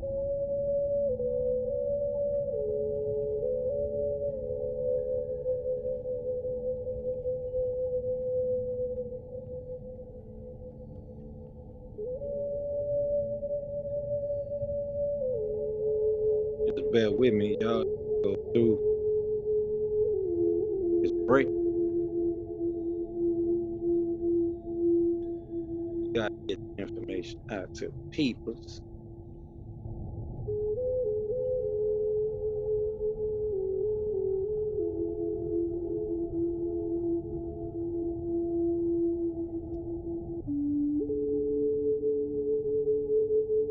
And a lot of this information is not broken down this way, putting things in its proper perspective for you. This is why we give honors to the master teacher, because he really went in and put it in context, gave background history on who across the planet, especially coming from biblical text. My room. Okay, peace. Anybody pull you up, Brother Mo?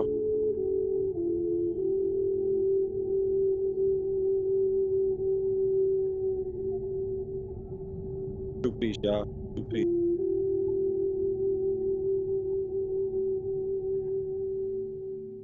Hope y'all having a good holy day. Happy holy day, Brother Brian and Brother Mo.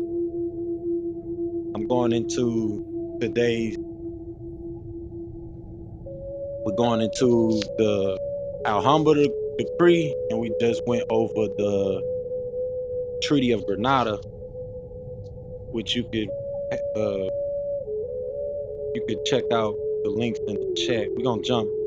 We still got to jump back and read the treaty, the Alhambra decree, but we did read what is called the Treaty of Granada. And right now, I'm scrolling through to set the record straight, so that way we can bring some context to that time frame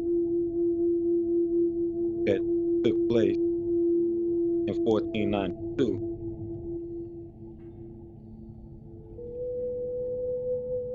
So I'm gonna read this part of the answer.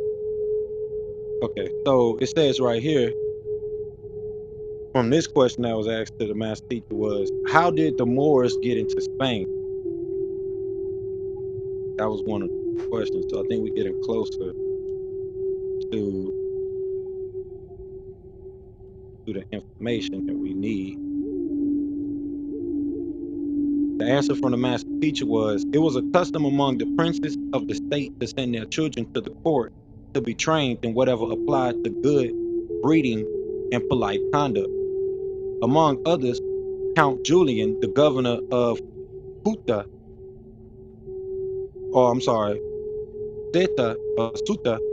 sent his daughter Florinda to Roderick's court at Toledo to be educated among the queen's waiting women. The maiden was very beautiful, and the king, forgetful of his honor that bound him to protect her as he would his own daughter, raped her and put her to shame. The dishonor was, since Julian's wife was a daughter of Witiza, whom Roderick had disposed of earlier, the royal blood of the Goths had thus been insulted in the person of Florinda. Julian wanted revenge on Roderick, so he went to Musa, the son of Nausea, the governor of North Africa, who they had wars with previously, and told him that war was over between them. From henceforth, they must be friends. He then told him of the fertile land and the riches of Spain and the treasures of the gods, and told him that he would show him the way and lend him the ship. Musa didn't trust Julian. He thought it was a setup, so in July 710 AD, he sent Tarif ibn Zara ibn Abi Mudri, and 500 more men to take a raid on Julian's 4 ships upon the coast of Andalusia. So this right here, like I say, puts everything in the context with the history part behind it. So before the Treaty of Granada and the Alhambra Decree, this is giving you insight to what's framing these events. So continuing on, it says Tarif returned in July after he successfully accomplished his mission. He landed at the place which still bears his name, Tarifa, which is a small port in southern Spain. Musa was encouraged by Tarif's success, and he resolved upon a larger venture.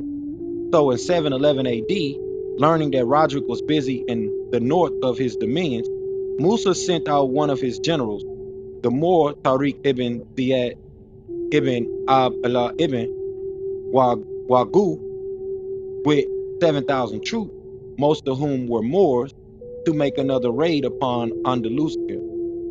Tariq landed at the Lion's Rock, which became known as Gabal Tariq, today Gibraltar. In August 711 AD, Tariq won a victory over the Visigoth army of Spain. It was during this conflict that Roderick, the last Visigoth king, was killed. So this is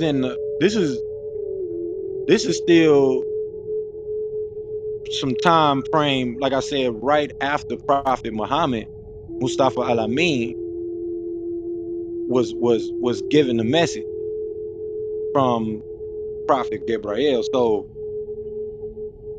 this is why when we go back to what we made reference earlier, Musa was done with Islam, and Islam from the Berber and the red Arab, and came over and sailed to America looking for his brother Abu Bakr,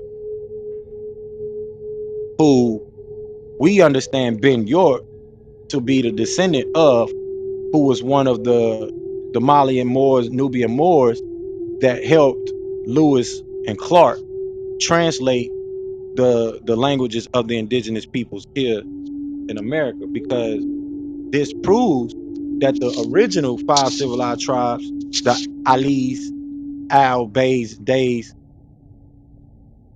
are the original 5 civilized tribes of this land, of the Americas, that there were Moors, and Moors are the original natives Americans here. And as we read, we understand we are the original Olmecs, because we have been walking this land millions of years back and forth between that demarcation line of what you would call a Mexum, and going back and forth. So this up to today, we still have those cases that are being talked about the Sephardic Moors and the Sephardic bloodline, that ties in to this time frame, or the framing of the history that we're putting together now. So it says in 712 AD, they captured Toledo. In 719 AD, they crossed the Pyrenees mountains and entered into France. Thus began the 800-year rule of the Moors in Spain. During this time, the Moors developed the greatest cultural civilization known anywhere in Europe. In the last half of the 11th century, there emerged a powerful dynasty from Senegal, West Africa, known as the Almoravids. They established their capital at Marrakesh, Morocco, and became masters of a new empire that included Senegal, Morocco, Tunisia, Tunis, or what they call Tunisia or Tunis, and southern Spain. This empire was even larger than Western Europe. At this time, the first general of the Senegalese was Abu Bakr, who was supplanted by a stronger general, Yusuf bin Tatfin. Yusuf's first aim was to construct an elegant capital with marvelous houses, a marble floored palace, and beautiful flower beds. The city that he built, Marrakesh, or Morocco City, became the name of the country. When Moorish power was declining in Spain, Yusuf crossed the Mediterranean into Spain in order to reinforce Moorish control. He brought 15,000 more troops with him and defeated Alfonso VI with his 70,000 Christians at the Battle of Zodok.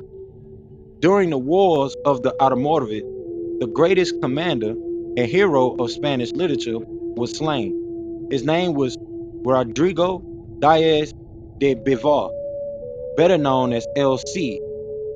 The Moors were known for more than just conquest. While the remaining part of Europe was in a state of ignorance, the Spanish people took advantage of the knowledge of the Moors. During the Moorish rule, many of the capitals of Europe were mere hamlets, but Cordova, the capital of Spain, was a booming city. It is said that after dark, one could walk many miles in Cordova and never pass through a street not lighted by public lights. And this is affirmed in the prophet's literature of the piece of literature called the, let me make sure I get the right name for it. I don't want to quote the wrong name. Got to give respects to the prophet. Make sure this piece of literature is called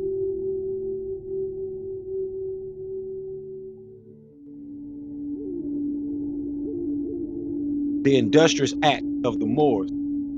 So this is quoted also in the Industrious Act of the Moors about the street lights, about us being hundreds of years ahead of them in technology. So the master teacher right here is reiterating that. He also says, when a person walked out of dark in London, he had to carry a candle or lantern with him to illuminate his path, and had to wear high shoes to walk through the thick mud that covered the road. When many Europeans were garbed in skins and coarse garments, the Moors were wearing silk, linens, and cotton cloth. They also washed in 900 bathhouses of Cordova. So in Cordova, there were 900 bathhouses. It says the palaces of the Moorish Sultan was far greater in beauty, comfort, and wealth than any of the castles of the ancient kings. The Moors used extremely high polished marble in their construction. The sides of the walls were patiently carved, and the floors were made with various decorations called mosaic. The Moors were masters in mosaic work. Moorish normal life was based on agriculture, manufacturing, and trade. The Moors brought into Spain rice, cotton, peaches, oranges, and lemons. Silk culture was introduced into Spain by the Moors. The Moors had fine pottery, glazed tiles, silks, velvets, brocades, jewel, and ornamental leather products.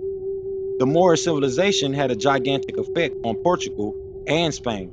This is the reason that these two countries were the first European powers to emerge after the Dark Age. So those Dark Ages is what I was talking about before they came into the Enlightenment. So this is around the beginning times of the closing of the Greeks Empire and the opening of the Roman Empire from what you would classify as the Greco-Roman period. So this era of time is called the pre-Columbian era that we're touching on, and it also goes into the Gnostics, as Brother Jonathan mentioned as well, because that goes all the way back to 1500 BC. So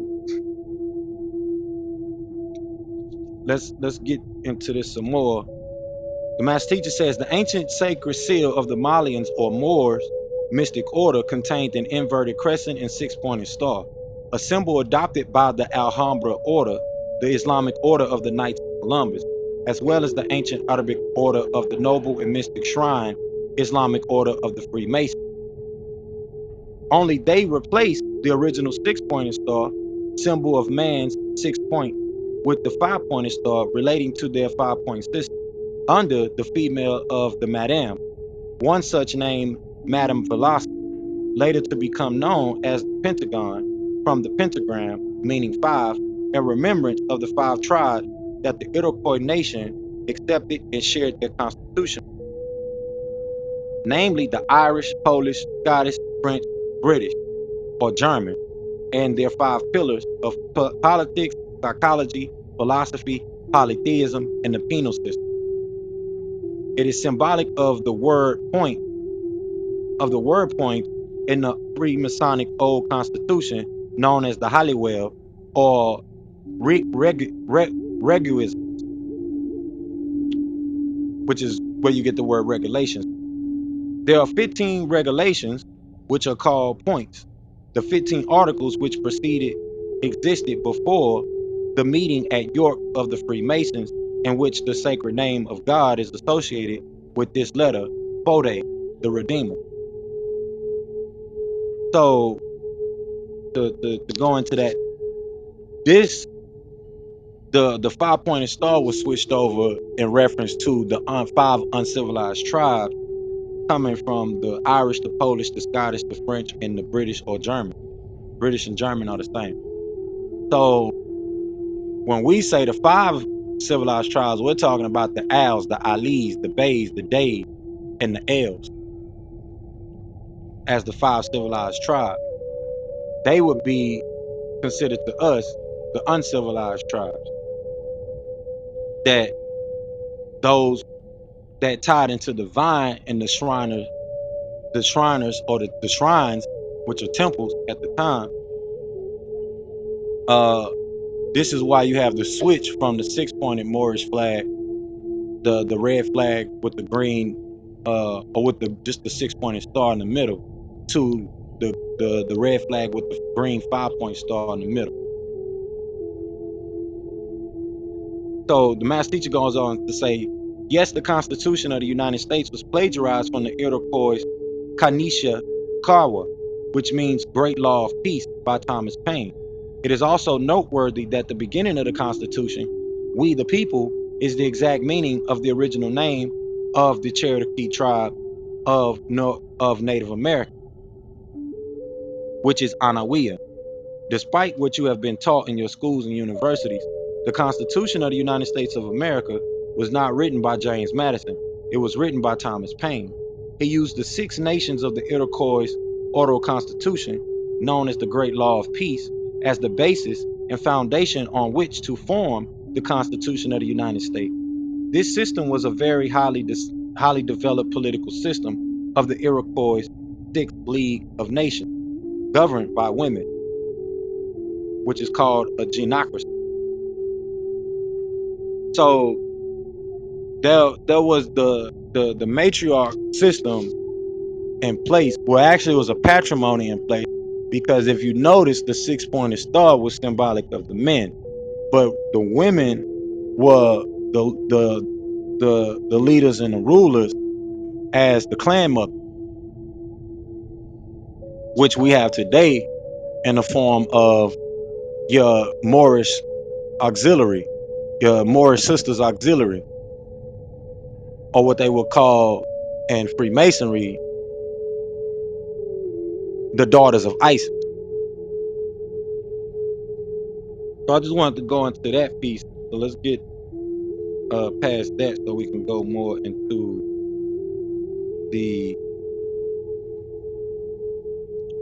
back to the history of where we're coming from.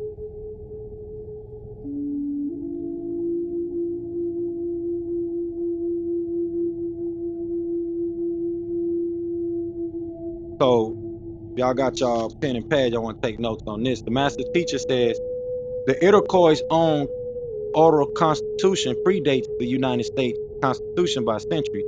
The Iroquois oral constitution was also called the White Roots of Peace, the Great Law of the Iroquois. The Iroquois Confederation is made up of 6 tribes: Seneca, Cayuga, Onondaga, Oneida, Oneida, or on India, Mohawk, and Tuscarora tribes.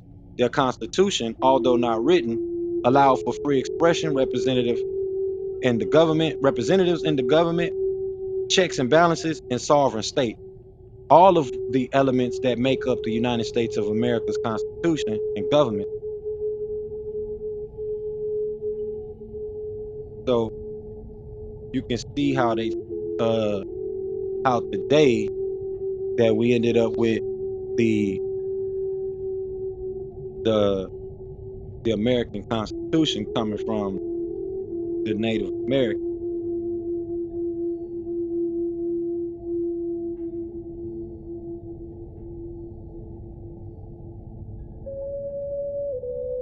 All right, so we'll go into that, but like I said, we here talking about the Alhambra decree. I want to tie back that.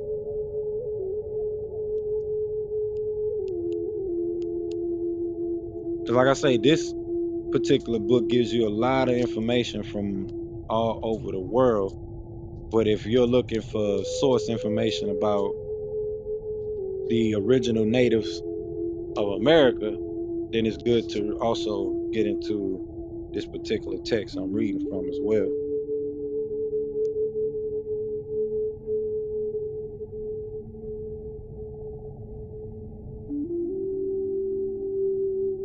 So let's get into it.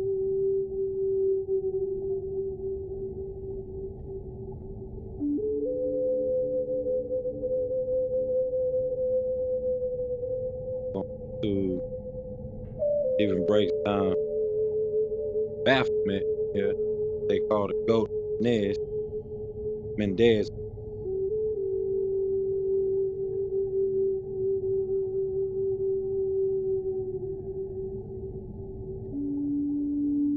So it's actually letting me go through the book, good portion.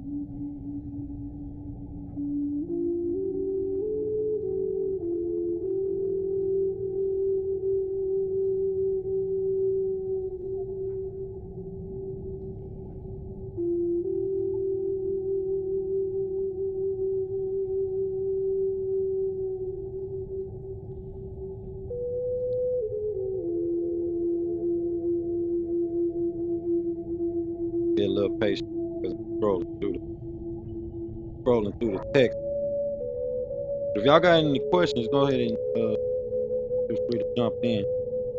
Just making sure we tie in the information with the Wikipedia links that's in the chat. So y'all want to catch up with what we speaking from context, you can go ahead and follow those links that's in the text.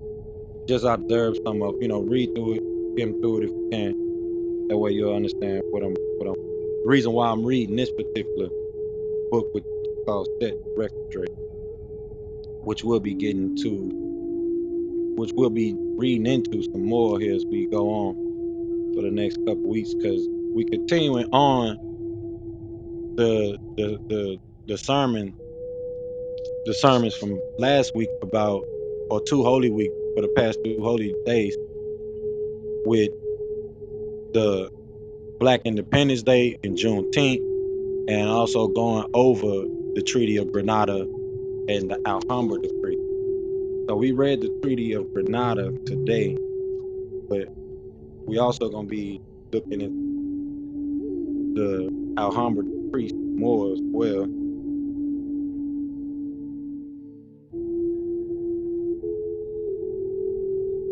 So I'm reading this to put some things into context for us, and then we're gonna also jump back into El's Holy Quran a little bit, and as well as the Circle 7 Holy Quran.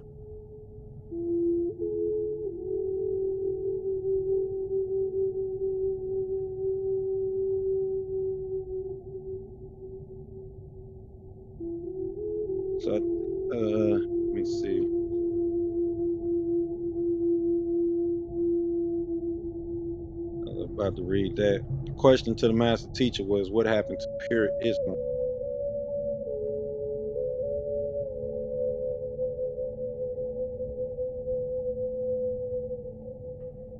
So yeah, I think we're getting more into what I was looking here.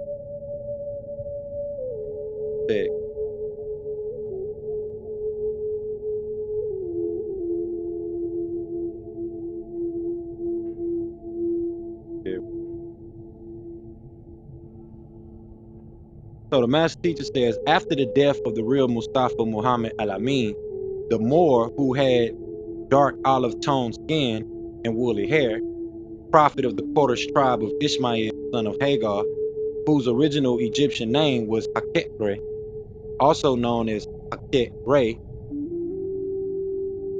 the fertile one of Ra, the Egyptian wife of Abraham in Islamic Hebrew. The pale desert Arab killed his successor, As-Sayyid Hassan and As-Sayyid Hussein, sons of As-Sayyida Fatima, who was the daughter of Muhammad, and Khadijah, who was the wife of As-Sayyid Amirul Mu'minin Ali, the bearer of the two-edged sword.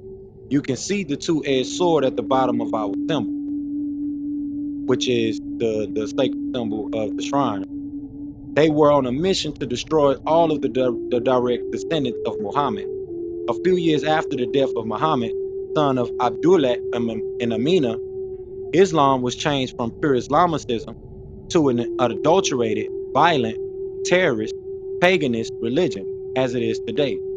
These results came from the European Ottoman sultans who changed Islamicism to Sunni and Shiite Islam, poisoned it, created all of these different sects, changed the original teachings, created Hadith and Sunnah, etc., and changed the real Qur'an into what we have today, where the chapters are not in its original order. When Islam was ruled by the dark olive skin tone people, it was in its pristine purity, and it symbolized what its name means, peace. However, when it got into the hands of these pale Arabs, it became an ugly religion, and these pale Arabs have been ruling ever since, even in the case with the Nation of Islam, whose teachings stem from a Caucasian named W.D. Fard or Master Fard Muhammad. You wouldn't find any dark olive skin tone rulers ruling any Islamic countries today. They will not let that happen. So now that Islam is corrupt, I give it back to you, retain it in my heart in its pure form as Islamicism, peace. That is why I gave you the teachings of the Mahdi, son of Abdullah and Amina, a direct descendant of Muhammad, son of Abdullah and Amina. So I wish we'd have had this at the time when the brothers and sisters came here from the I think it's called the Ahmadiyya. I don't want to say they Ahmadiyya because they had a different way to pronounce that. So let me make sure I'm on point. I don't want the wrong thing. So yeah, they are from the Ahmadi sect, not the Ahmadiyya, Ahmadi. And they have their own temple and things like that. So when they came in, this would have been some good information to read over. But we did basically give them this summary. So the Master Teacher says, the pale Arabs killed the successors of Muhammad to make sure that they would not be able to be caliphs, successors after him. They knew that Muhammad made it clear that as As-Sayyid Amirul Mu'minin Ali would be his Khalifa, successor, and that the Khaliphaship or successorship was supposed to stay in the bloodline. However, they wanted to inherit this empire for themselves, so they had to eliminate the rightful heirs to the throne.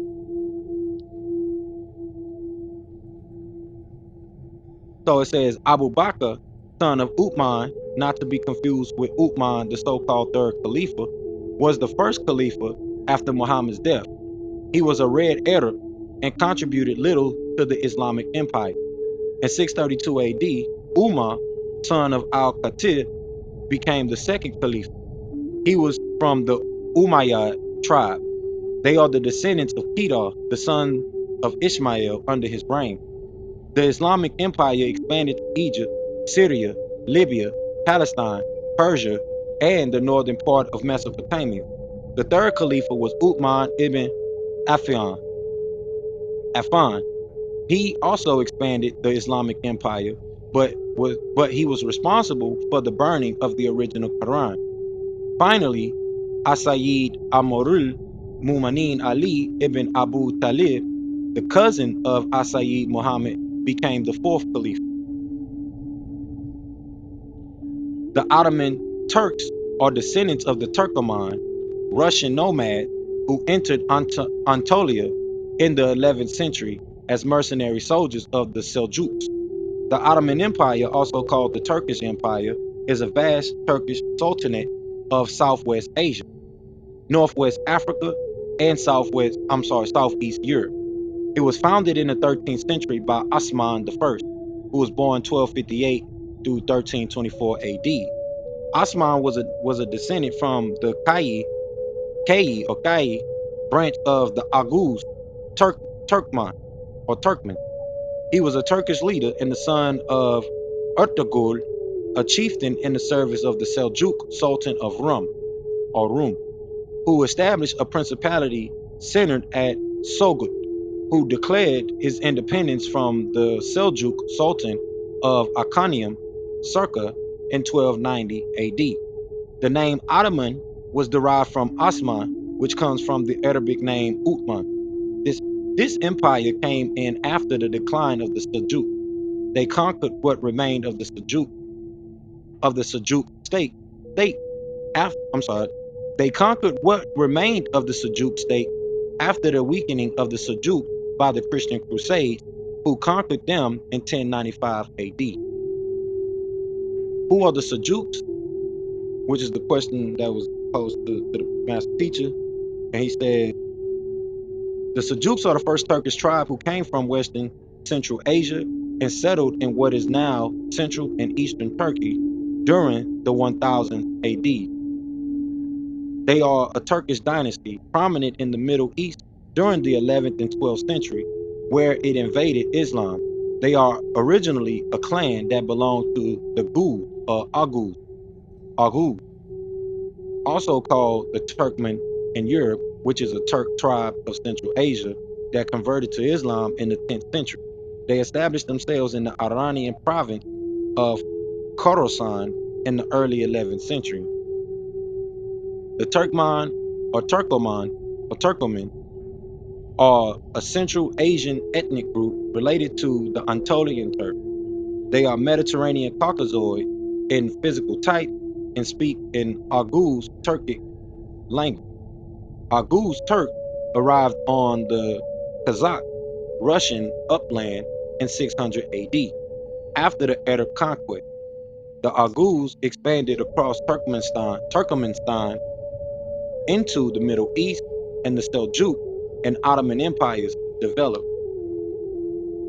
During the periods between 1040 and 1055 AD, the Seljuk chief Togrul Beg conquered most of Iran and Iraq and made himself protector of the Caliph of Baghdad, the spiritual leader of the Sunni Orthodox Muslims. Togrul was given the title Sultan by the Caliph and made war on the Shiite Muslims, also known as the Fatimids.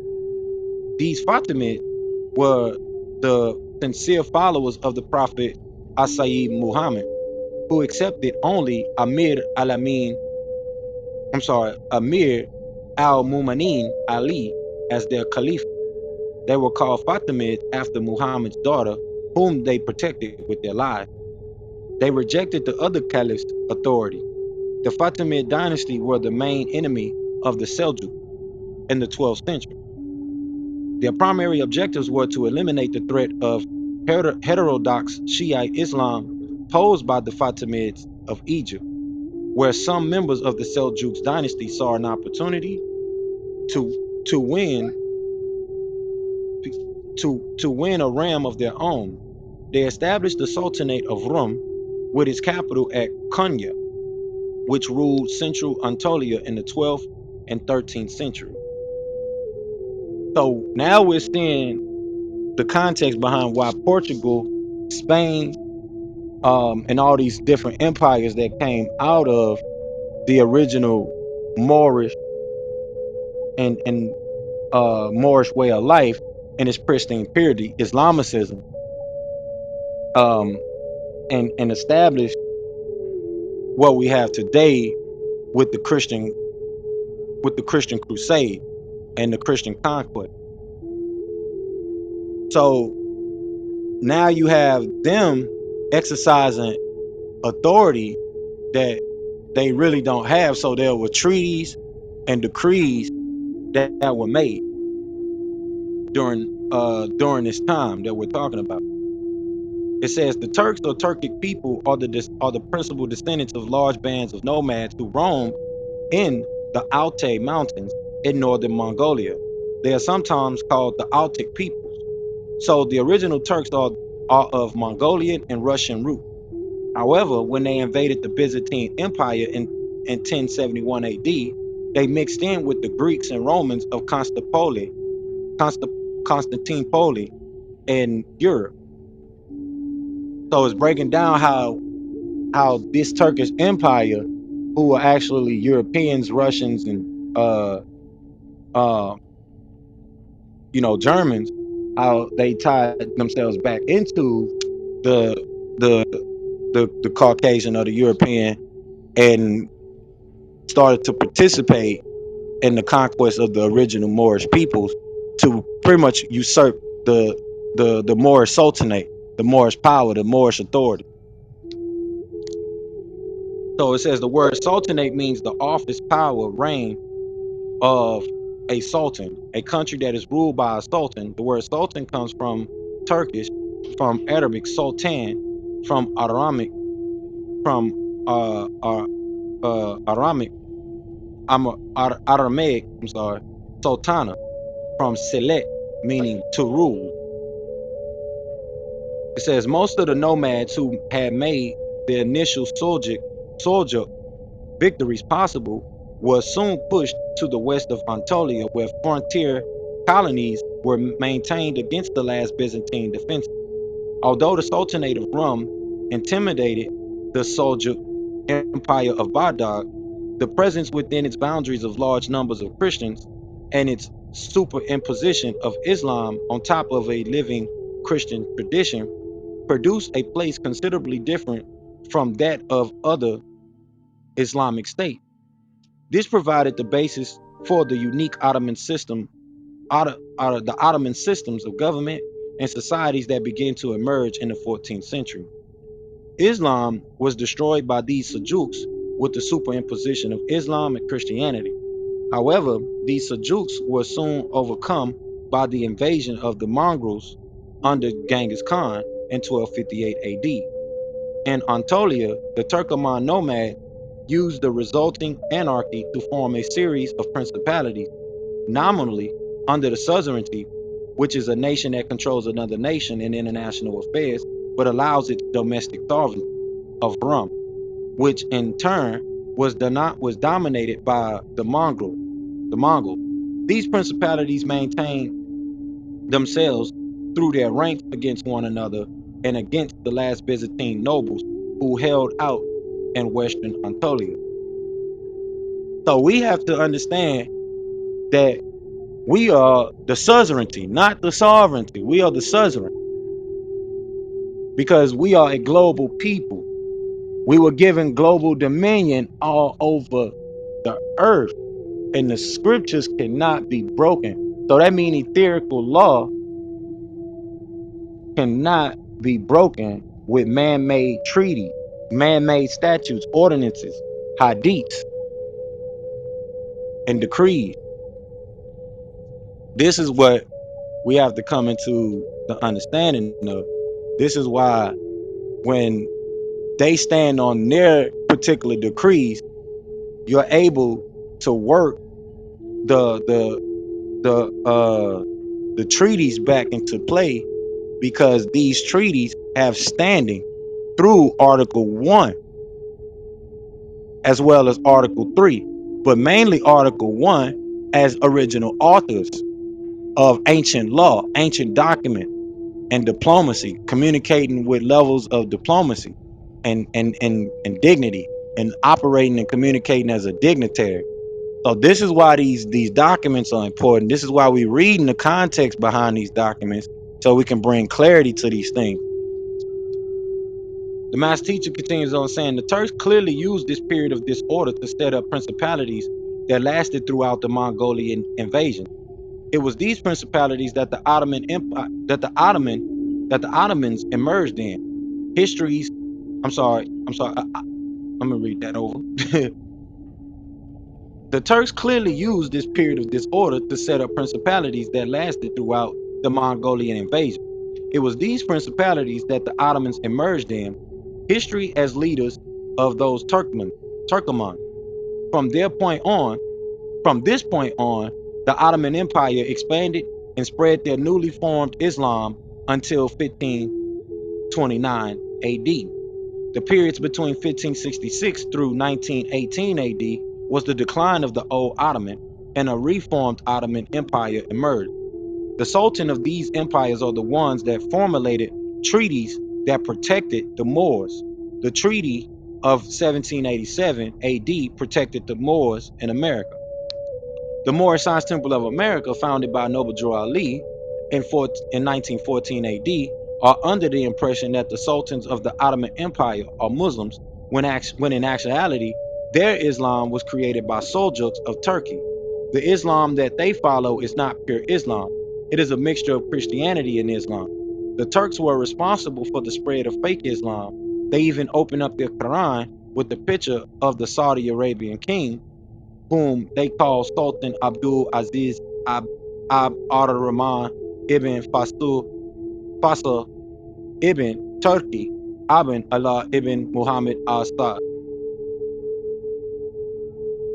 So this is the master teacher saying, about the Holy Quran Circle 7. When you open it up, you see that Sultan that he's referring to. So this is why I said a good couple holy days back, this go all the way back to last year, where I was saying that we are the beneficiaries, whether it's, up for our demise or our benefit, or in a good way. But the point is, they are quasi bodies that was established. So those jurisdictions still have us as the beneficiaries of those jurisdictions, especially these empires that we're talking about, because the last empire that was in place through the Ottoman Empire has been putting treaties in place that the Moors could stand on. So the master teacher continues on saying, remember, Islam was superimposed by Christianity during the reign of the Seljuk. Christianity came in with the weakening of the Seljuk's control in the Mediterranean Near East in the 1100s and 1200s, which made it possible for temporary European Christian intrusions in the form of the Crusade. Their object was the recovery of the Holy Land, Jerusalem, from these now fake Muslims' control. The master teacher continues on saying, the Crusades were Christian military expeditions undertaken by Western European Christians between 1094 and 1270 AD. The word crusade is derived from the French crusade, and Spanish cruzada, both ultimately from Latin crux, meaning cross. The crusading armies were the military arm of Pope Pius. The Crusaders wore a red cloth cross sewn into their tunic to indicate that they had assumed the cross and were soldiers of Christ. The Crusaders continued an older tradition of the pilgrimage to the Holy Land. They assumed a dual role as pilgrims and warriors. Their armed pilgrimage was regarded as a justifiable war because it was fought to recapture the places sacred to Christians. Jerusalem had been under Muslim rule since the 7th century, but pilgrimages were not cut off until the 11th century, when the Seljuk Turks began to interfere with Christian pilgrims. Through these intrusions of Christians and Europeans, the pure Islam under the black seed of Muhammad was destroyed. Now it is ruled by Caucasians who have taken it from the original form and tampered with it. So as you can see, it was a deliberate attempt to push out the dark-skinned, woolly-haired Prophet Muhammad, who spread Islam when it was in its pristine purity, and bring a fake Muhammad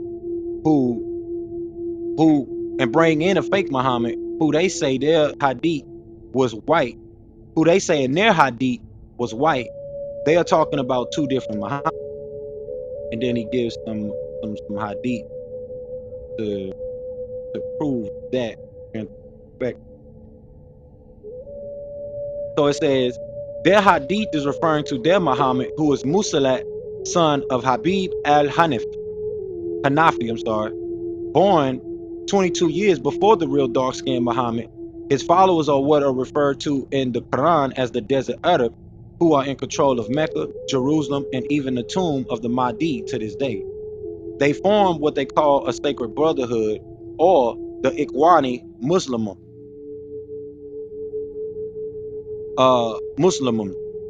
the Brotherhood of Muslimat, the liar. The Quran, called the Holy Quran or the Glorious Quran, as held in the hands of Muslims today, is a product of Jewish scholars and the Catholic Church branch of the Jesuit priests under Pope Augustine, and they planned the poisoning of the Asayid Muhammad by a Jewish woman named Zainab bint Harith, wife of Salam ibn Mishkam, who, as Asayid Muhammad killed in a battle. This plan was to destroy the original Quran and the teaching of the real Muhammad and replace it with their version of a Quran written by Muslimat with the help of Jewish scholars and Christian scholars. This was to be done by hastening the death of the real Muhammad and placing as his successor a desert Arab named Abu Bakr, and to kill all of the Ali Bayt, which was the family of Muhammad, starting with his rightful successor, Ali. This plan succeeded. The assassins were named H.I.M, whose original name is Atamar, which came from the original name of Muhammad's family tribe, who stepped in and secretly assassinated all of these fake successors. However, Islam under Muslimat has been ruling ever since. So this goes, to the period that we're talking about when we talk about the 1400s, 1491, 1492, and that 9-year period with the Alhambra decree. And why the treaties were overturned, because there was so much strife and contention going back and forth between Christians and Muslims and the Crusades, and especially about the sovereignty of the people. The Master Teacher says the Star of David got into Spain by the Sephardims, who were originally the tribes of Judah, Dan, Benjamin, and Dinah, who moved to the south. Benjamin stayed in Yemen, and Dinah moved into Ethiopia and on up through Africa by way of Angola, to eventually cross Africa and move into Spain, known there as the Sephardim. They brought with them the Mogan, or shield, which was originally the shield of Abraham from Genesis 15:1.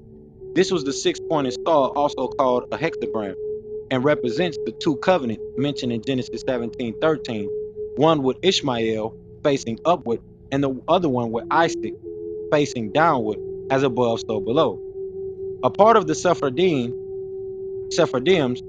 went to Ethiopia, Portugal, the Mediterranean countries, North Africa, then to Spain, where the albino Spaniards mixed with them, and they were pushed out of Spain. These albino Spaniards, who are Jews, are Spanish, blonde-haired, blue-eyed Spaniards. These fake Sephardims were expelled from Spain by the Inquisition of 1492 and were scattered throughout the Mediterranean world along the north coast of Africa. So this is why this treaty was put in place. We, like I said, we listening to the context of the time frame and the the information that we need to put this put this picture together in context, in proper context. It says, and was scattered throughout the Mediterranean world along the north coast of Africa. The Turkish Empire and the Balkans, they eventually stole the original symbol and claimed it theirs. However, their symbol is an interlocking six-pointed star.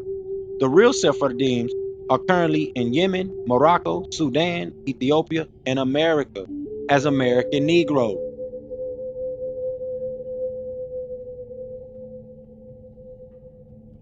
So the master teacher waking it up here, y'all.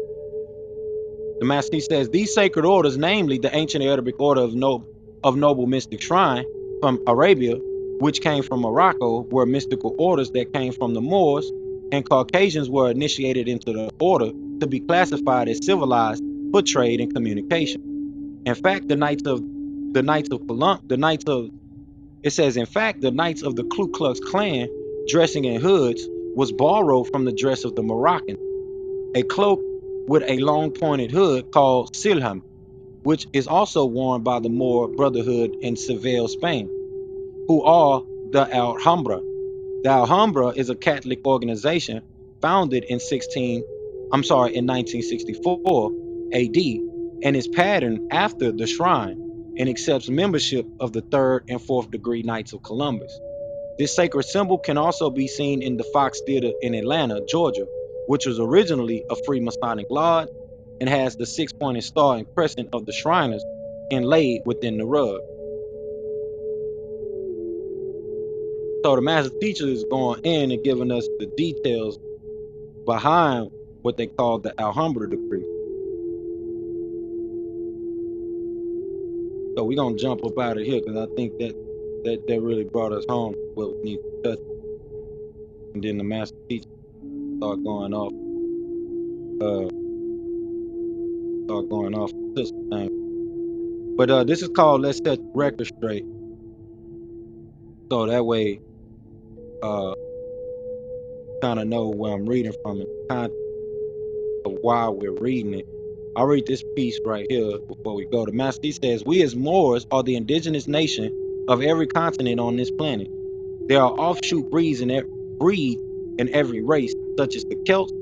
There are Nubian breeds of Celt, and then there are the mixed breed of Celt. There are the Nubian original seed of Libyans, then there are the pale Libyans. There are the Nubian original dark-skinned Moroccans, then there are the European Moroccans. There are the original dark-skinned Egyptians, then there are the Greek Egyptians. There are the original dark-skinned Algerians, then there are the pale Algerians. By Nubian, I mean a Moor. The Tamahu or Caucasian race, or the pale race, impregnates his seed everywhere he can. He doesn't know his origin or where he came from.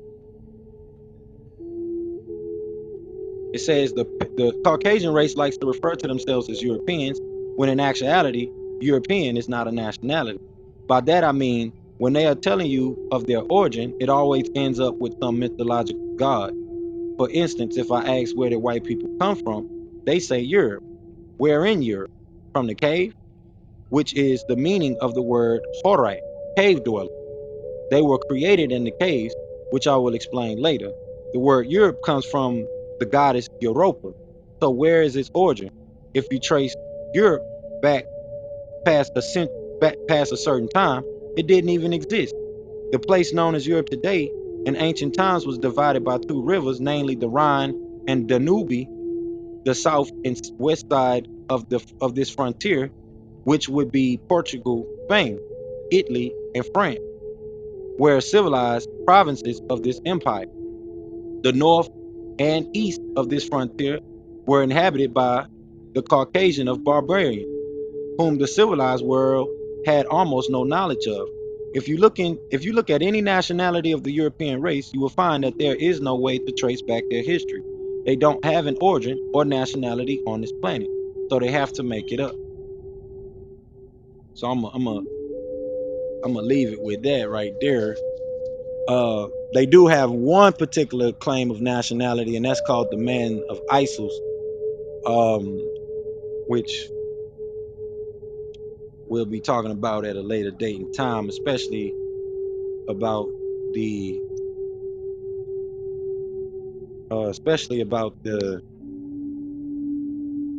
the 13 families that ended up continuing on the Illuminati Order of Bavaria with Adam Washer. So let's get into the Alhambra decree, so that way we can jump into what the prophet is saying. So like we said, the Alhambra decree was an edict that was issued on March 31st, 1492, by the joint Catholic monarchs of Spain, ordering the expulsion of practicing Jews from the crown. So them Jews are the black Sephardim, Moors, that were pretty much removed and replaced with the pale Moors, who we would call the Sephardim Moors.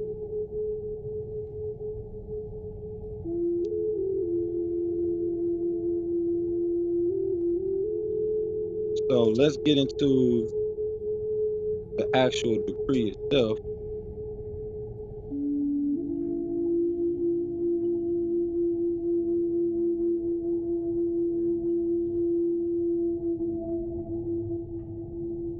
They got pictures of the decree. The actual text. That's good to see.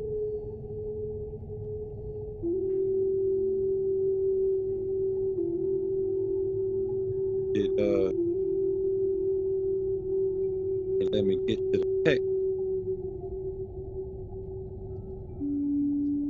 That way we can read this thing.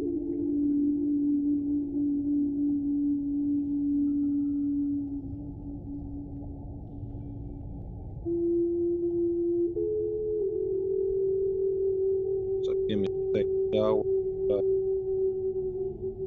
Pull it up. I think I had already PDF.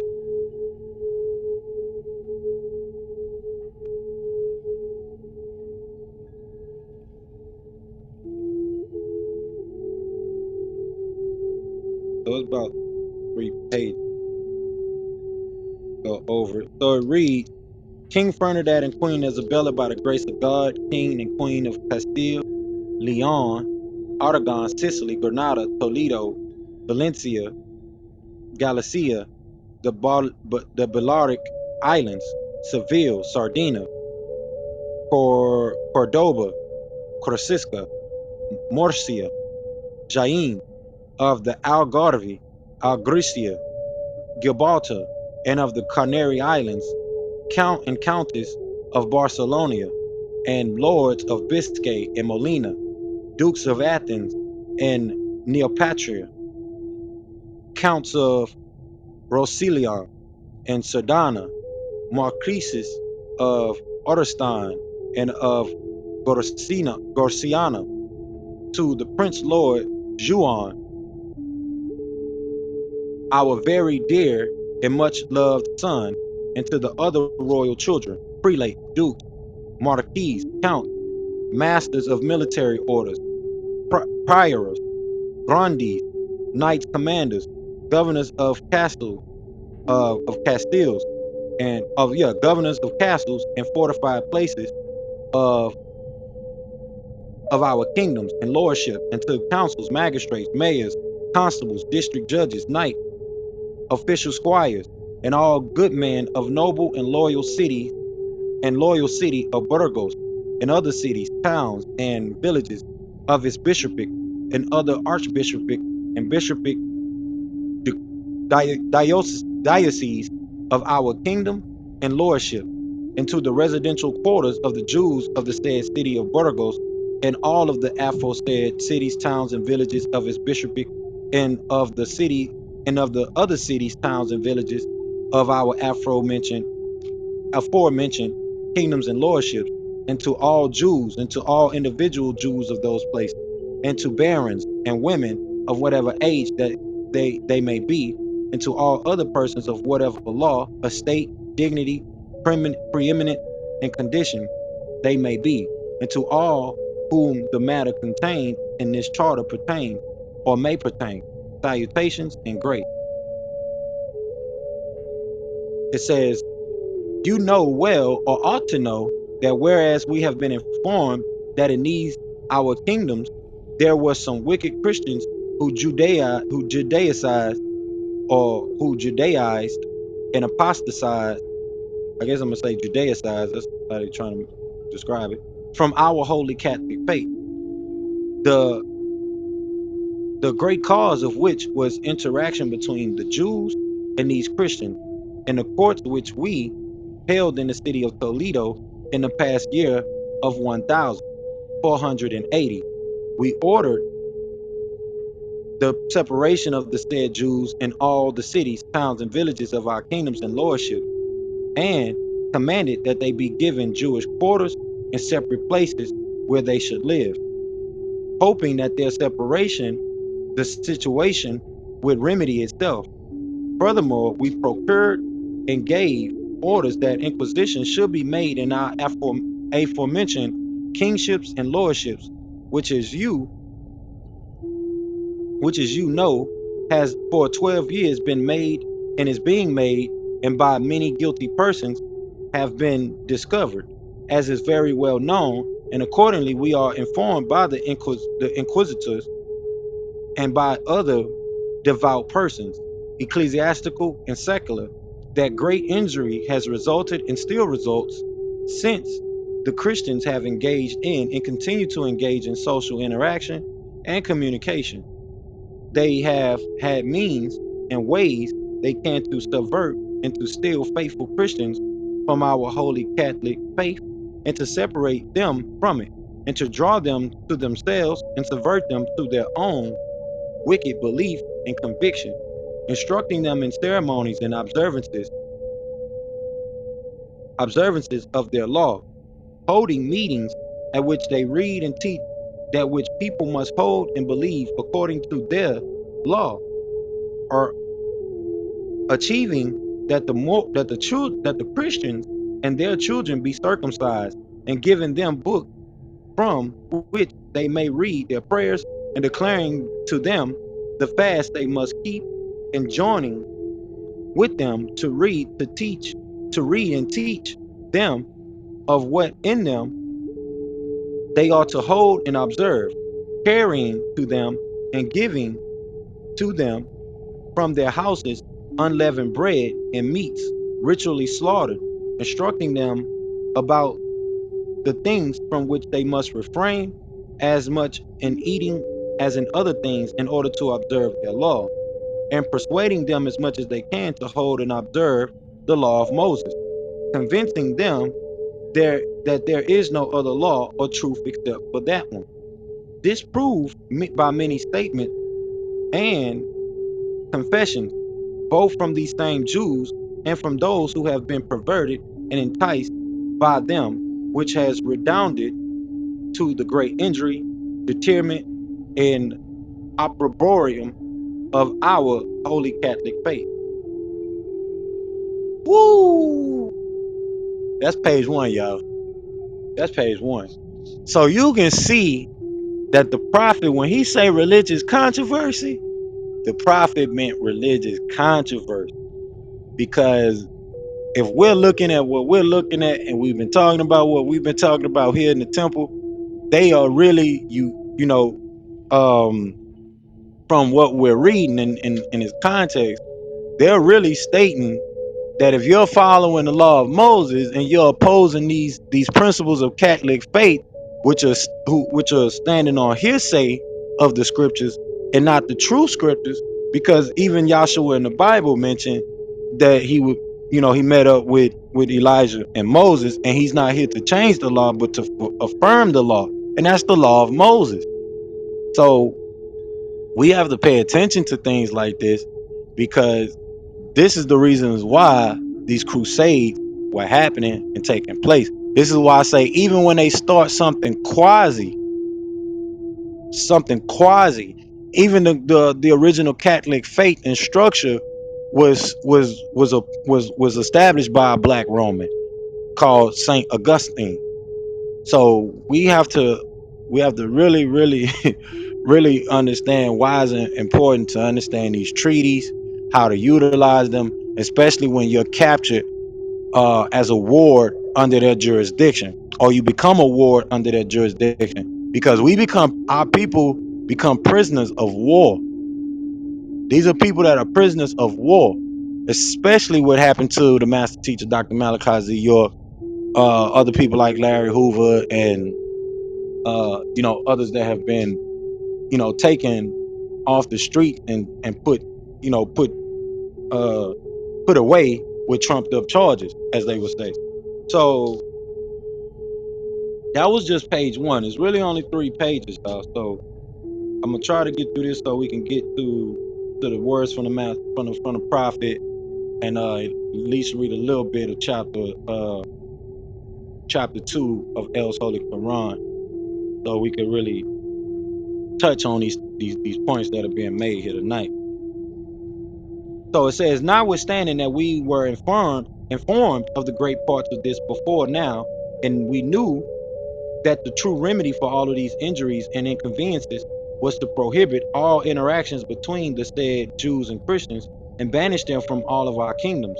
We desire to content ourselves by commanding them to leave all cities, towns, and villages of Andalusia, where it appears that they have done the greatest injury, believing that would be sufficient, so that those of other cities, towns, and villages of our kingdoms and lordships would cease to do and commit the aforesaid act.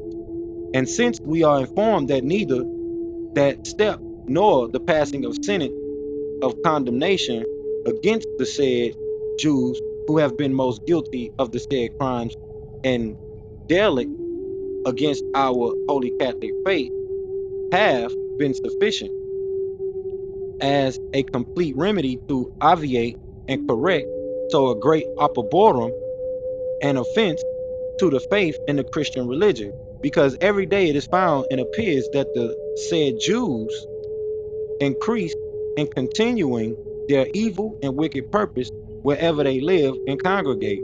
And so that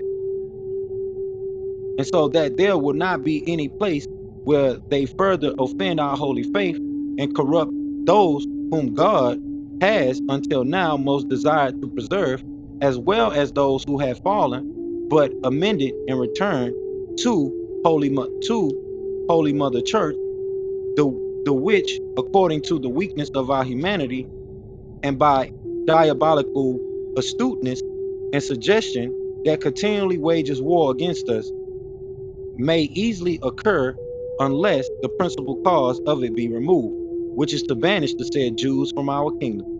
Because whenever any grave and detestable crime is committed by members of any organization or corporation, it is reasonable that such an organization or corporation should be dissolved and annihilated, and that the lesser members, as well as the tau greater, and everyone for the other, be punished, and that those who perturb the good and honest life of cities and towns, and by contagion can injure, should be expelled from those places, and even if for lighter causes, that they may be injurious to the republic.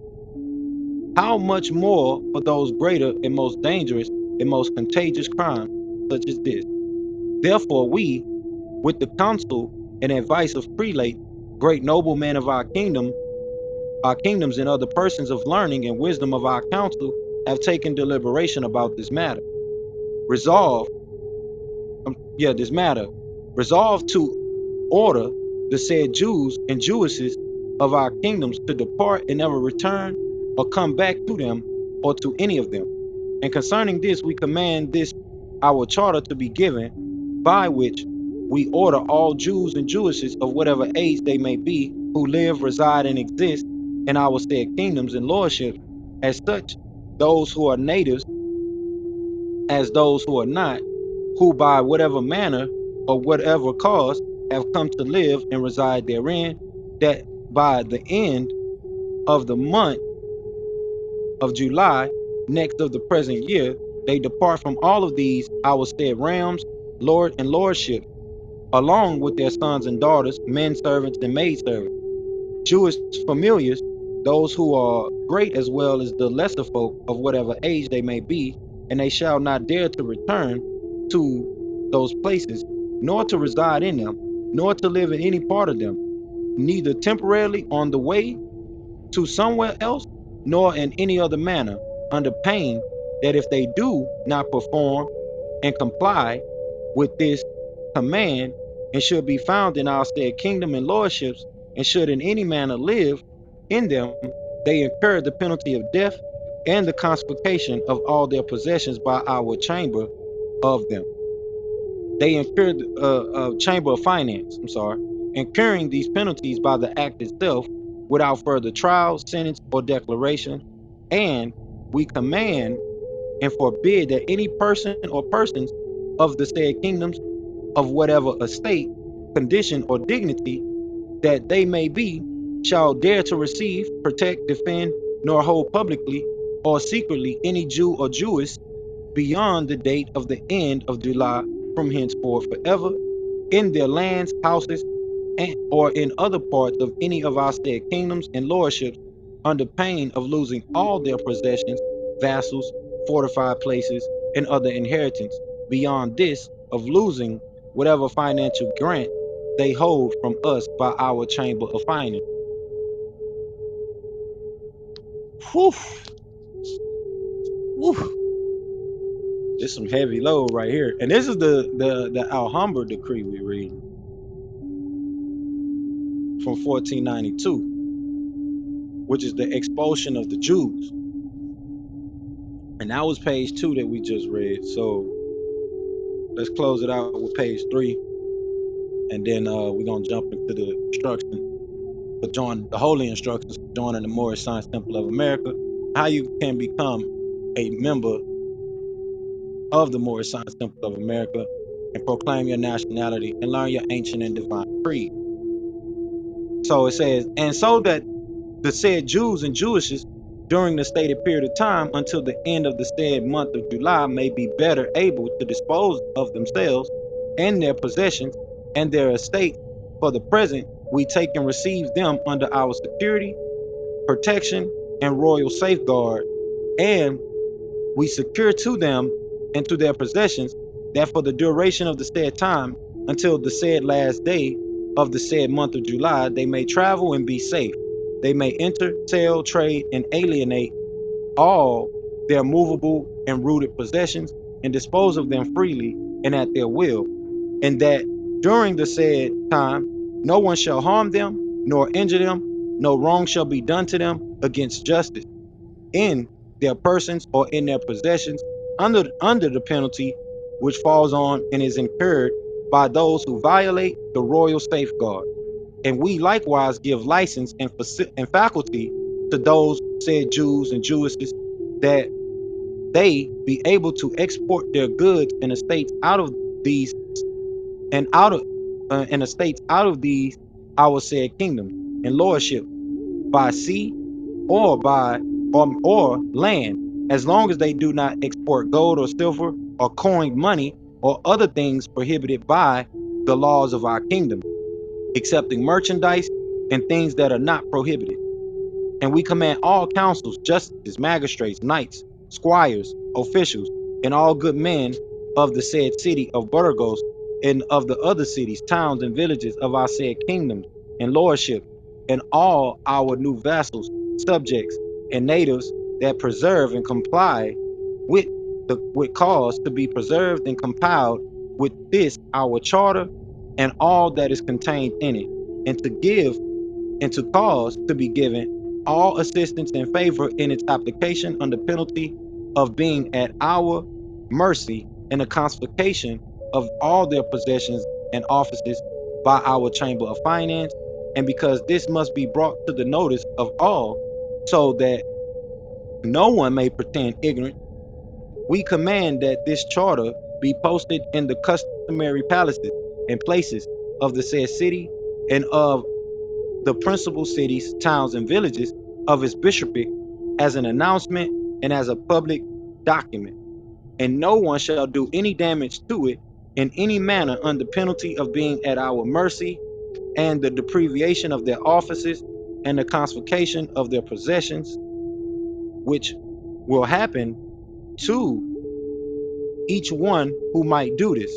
Moreover, we command the man who shows them this our charter, that he summons those who act against the charter to appear before us at our court, wherever we may be, on the day that they are summoned during the 15 days following the crime, under the said penalty, under which we command whichever public scribe who would be called for the purpose of reading this our charter, that the signed charter with its seal should be shown to you all, so that we may know that our command is carried out.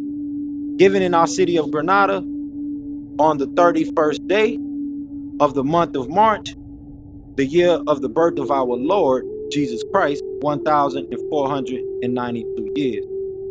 I, the king, I, the queen, I, Juan de Coloma, secretary of the king and queen our lord, have caused this to be written at their command, registered by Kabara al-Makan, chancellor. Amakan chancellor. So, woo, that's a heavy load right there, y'all. I don't know if y'all stuck around for that one, but that was a heavy load on the points that we touching on. Back up. I ain't see in the room. You got some question, Brian? Boy, you want to make a contribution? Do please. I'm just saying that was very powerful. Very powerful. Yeah, especially traveling back in history and time, because this, this goes to, to the point that we're making about these treaties that protected certain Moors, not certain, but all of the Moors, through these certain treaties that was established at that time. So we just went through setting the record straight, but like I said, I'm gonna get into, because I don't want to keep us here extra late. I'm gonna go into a little bit of the L's Holy Qur'an, and then we're gonna go into the Holy Instruction. But we might have to do a part 2 of this, because this Alhambra decree and this Treaty of Granada is real strong. And like I said, unless we get into the actual context of what these treaties are saying, we'll miss the point.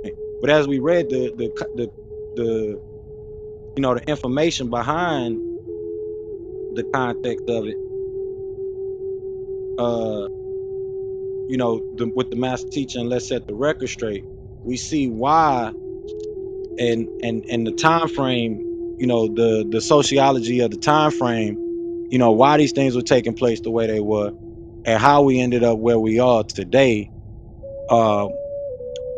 in America, and how it all, mixes through these, these claims, these cases, these events, and, the points behind them, changing a lot of the treaties, especially with the Treaty of Granada, and you having the Treaty of 1491, the Decree 1492, this is another change going back and forth, and then another Treaty of Granada that came in the 1500,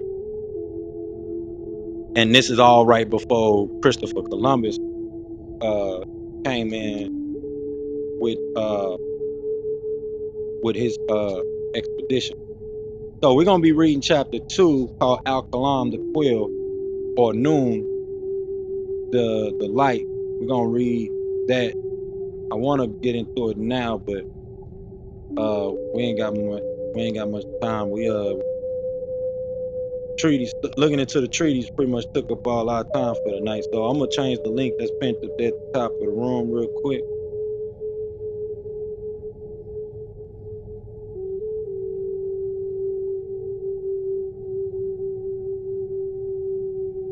Give me a second, y'all, so we can go into the whole. You said Go ahead, John. you said the continuation will be about the El Kalum. Will be about what? I couldn't hear you. The El Kalum, is that the? No, not El Kalum. That means the we're gonna continue on with oh, you talking about chapter 2. Chapter 2 is called Al Kalam. El Kalam, not Got Kalum. it. Kalam. Okay. Thank you. No worries. Let me make sure. The other title. Yeah, it's called the Quill. Or you can call it Al Nur, either or, the light. The Quill or the light, either or. Alright, so we went over our civic education, which is the study of theoretical, political, and practical aspects of citizenship, as well as the rights and duties, as we do every week. So this is what Civics 101 consists of. We touched on our civic virtues, which is our customs of the temple, as well as our civic engagement, how we're supposed to engage with each other. This is why we're reading the treaties and the presentment from the ancient past, which they call the ancient documents of law. So we touched on our key points that we're supposed to touch on for civics, and let's get into our holy instructions, which we know Friday is the holy day. O ye who know, when the call is proclaimed to supplication on Friday, the day of assembly, hasten earnestly to the remembrance of the Heavenly Father and Divine Mother, and leave off business and traffic. That is best for you if you but knew. And when prayer is finished, then may ye disperse through the land and seek the bounty of God and celebrate the praises of God of 10 and without stint, that ye may prosper. So all chaplaincy, temple service, and meetings are to be open and closed promptly according to the Circle 7 in love, truth, peace, freedom, and justice. Friday is our holy day of rest because on a Friday the first man was formed in flesh, and on a Friday the first man departed out of flesh and ascended unto his Father God Allah. For that cause, Friday is holy day for all Muslims and peacemakers all over the world. This is according to Act 2 of the Divine Constitution and bylaws by the Prophet Noble Drew Ali, which states all temples and subordinate temples are to conduct holy day service every Friday, starting promptly at their respective time and ending promptly at their respective time. All civilians, patrons, denizens, prospects, and ministers are expected to attend the temple for Friday holy day temple service. On Friday, the Moorish American, Moorish Asian, and Moorish African Muslims and peacemakers all come together to supplicate and to illustrate that which Allah has blessed them with. The temple services are open according to divine love, truth, peace, freedom, and justice.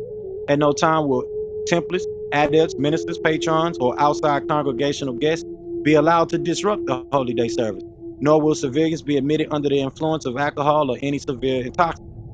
All templars, adepts, and civilians attending the holy day service must have their heads covered with either a turban, fez, or kufi, or some spiritual covering.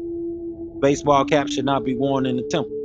The Sunday school temple service is mandatory, and all Moorish nationals, templists, or temple denizens must promptly attend the temple service and send their children to the Sunday school gathering, and the teacher must conform himself and herself to the Temple 101 questionnaire and let every civilian man, woman, and child exercise his or her five senses who is able to do so, because out from your Sunday school comes the guidance of the nation and now the entire global village. According to Act 5 of the additional bylaws by the Prophet Noble Drew Ali, every subordinate temple should have 2 Sunday school gatherings held. The first meeting should be held 1 to 2 hours before the adult service. Before the adult service, children's Sunday school should be conducted by a director of the children's Sunday school and program.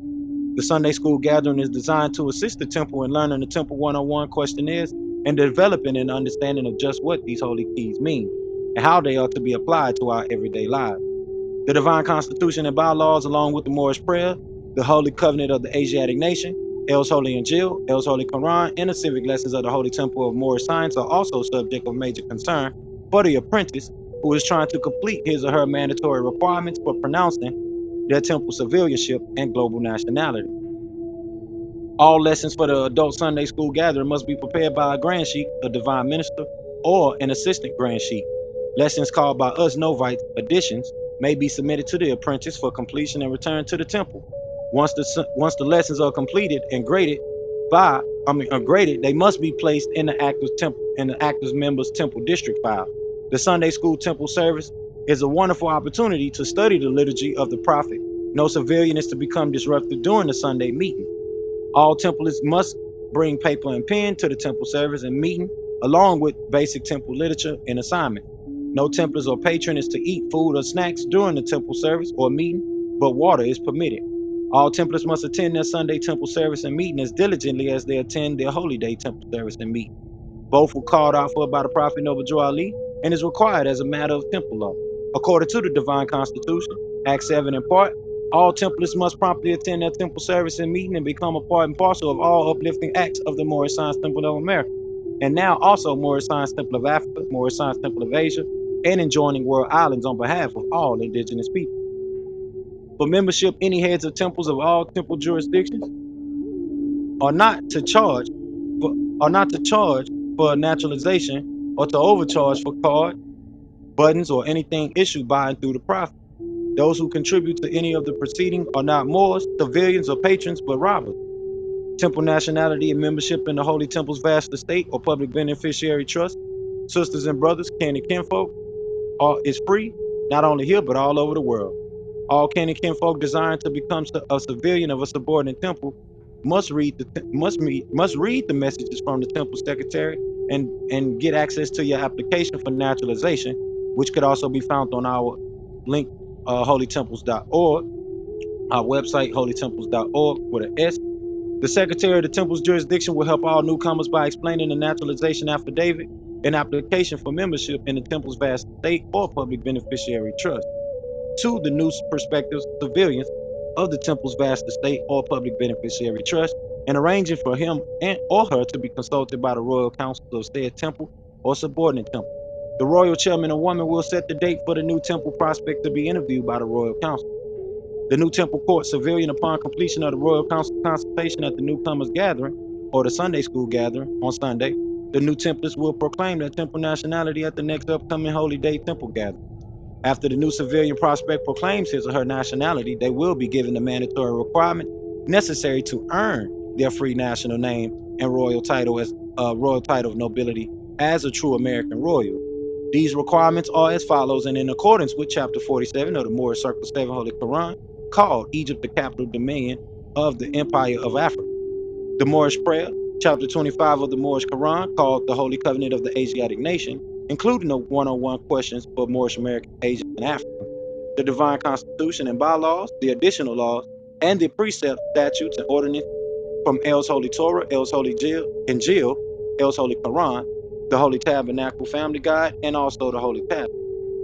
Through our Civics 101 course in the Global Independent School District and Sacred Halls of Learning that we call New University, for everyone of the global village.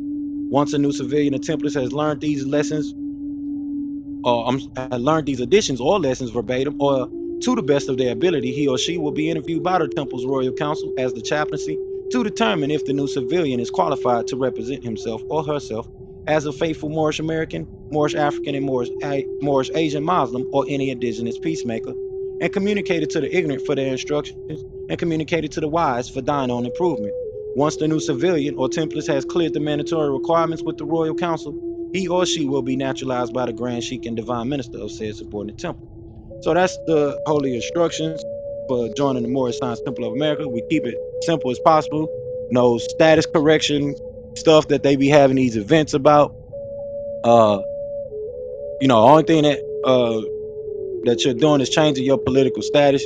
You're declaring your political status, and you do that by being politically active, as well as understanding that you're being reborn again. You're going through your baptism or what we call a shahada, which is why we have the meditation music here, because you need that, that restructuring of your chakra system and the calming of the nerves and bringing you into a state of peace. So, this is why it's important. And as we go along, we'll be adding more of those type of things into the Civics 101 course because it needs to be understood. So, especially when we're talking about redemption of our people and proclaiming our nationality as a people. So, let's go into the Holy Shahada, which is our nationality procedure and the proclamation of the nationality and pronunciation of one's nationality, which will be held on Holy Day for all civilians, denizens, templars, peacemakers, or Muslims all over the world. And during the ceremony, the new civilian or templars will be ordained in El, Bay, or Day and given his or her royal title, a royal peerage title of kin, honorable, lady, noble, nin, naya, prince, or princess by a grand sheik and or divine minister, and also receive his or her nationality card and button from the divine minister of the grand major temple.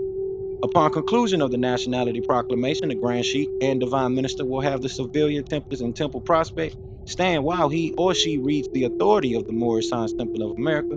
It is by virtue of the Religious Corporation Act document that can be found in Herod's revised statute that gives the Moorish Science Temple of America, Asia, and Africa the authority to restore the nationality and birthrights of the lost Asiatics of America, Asia, Africa, and all world islands, and give them the title to their vast estate and their heritage. The Grand Sheik and or Divine Minister is to read from the card and to have the new national state, Allah's God and Noble Drew Ali the Prophet, and I am Moorish American, African or Asian and or world islander. This is our Moorish clarification of faith for Shahada and our national pledge of allegiance. The new civilian or templates free national name should then be added to the temple's book of life as they enroll in the Civics 101. The nationality ceremony should be conducted by the Grand Sheik and Divine Minister, or any other Divine Minister so designated by the Grand Sheik and Divine Minister in his or her time of absence, and most notably by the Assistant Grand Sheik and Divine Minister. The nationality card and naturalization application must be signed bearing the name and title of the Grand Sheik or Divine Minister who issued the application and card, and the date of its issuance. The Religious Corporation Act has deemed the Global Interdependent School District and the Incorporated and Chartered Moorish Science Temple of America, Africa, and Asia as a religious trust and theocratic government established in 1928 on August 20th. This religious trust is the true global trusteeship system for the Holy Family of Nations. Holy Family of Nations forming the global nucleus. Hold on, give me 1 second, y'all. And after this, we're gonna go into our close. Rob by brother in the back. Y'all give me a second. Right, we're back, family. How y'all doing today? All's well. Give me a second.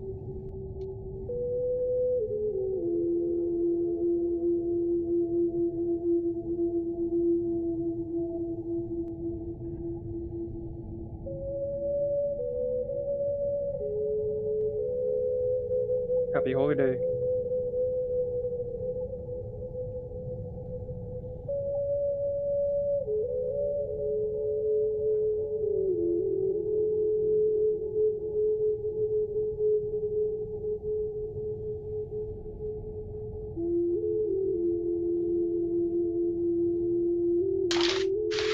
All right, y'all. So, yeah, peace, brother. I'm sorry about that. So the instructions is real simple. It's not all the status correction paperwork stuff that most of the conversation we run into has nothing to do with becoming a civilian in the Moorish Science Temple of America or establishing your nationality is real simple. And this is why the prophet said, set up the temple and then incorporate your laws and customs of your particular indigenous tribe, whatever it is that you're bringing to the forefront. But we as indigenous people, as a people all over the world, and we just read into setting the record straight, from the master teacher about how the Moors are the indigenous peoples of all of these different lands. So when we talk about having a sovereign theocratic government, the importance of getting involved and the roots of what we're standing on. It doesn't matter which branch of tribe you're coming from, nation you're coming from. When we say theocratic, that means it's a global, decentralized body politic that has been publicly and lawfully acknowledged as a people. So when we make reference to HR 0689, understand the power behind all of these proclamations that we have and establishing ourselves as a royal court, as royal people. We have the year of the Bible. We know that the Bible in this particular country is law, as well as other countries. So when we read what we read from the Treaty of Granada to the to the to the Alhambra decree just earlier, and then we went into setting the record straight, you can see the context behind all these things and why there's so much religious controversy even to this day, as the prophet has in the literature. So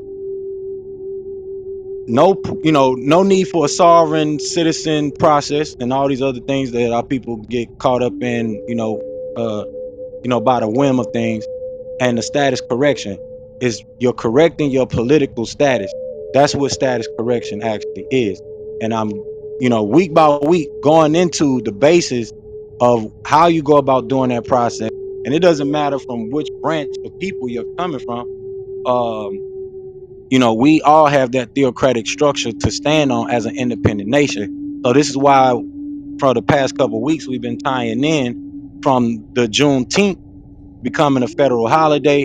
You have the public and lawful acknowledgement of the Moorish Science Temple of America as a sovereign theocratic government, as well as um, the treaties and other acknowledgments across the world. So this is why we're going into that, especially when we talk about these ancient documents of law, so that way you have the proper standing that you need to stand on. Even if it's a Native American tribe and you're establishing yourself as a Native American tribe, you kind of cut out a lot of the red tape that you have to deal with when you're dealing with the BIA and being recognized as an Indian tribe, because you are already looked at as indigenous people and native people here.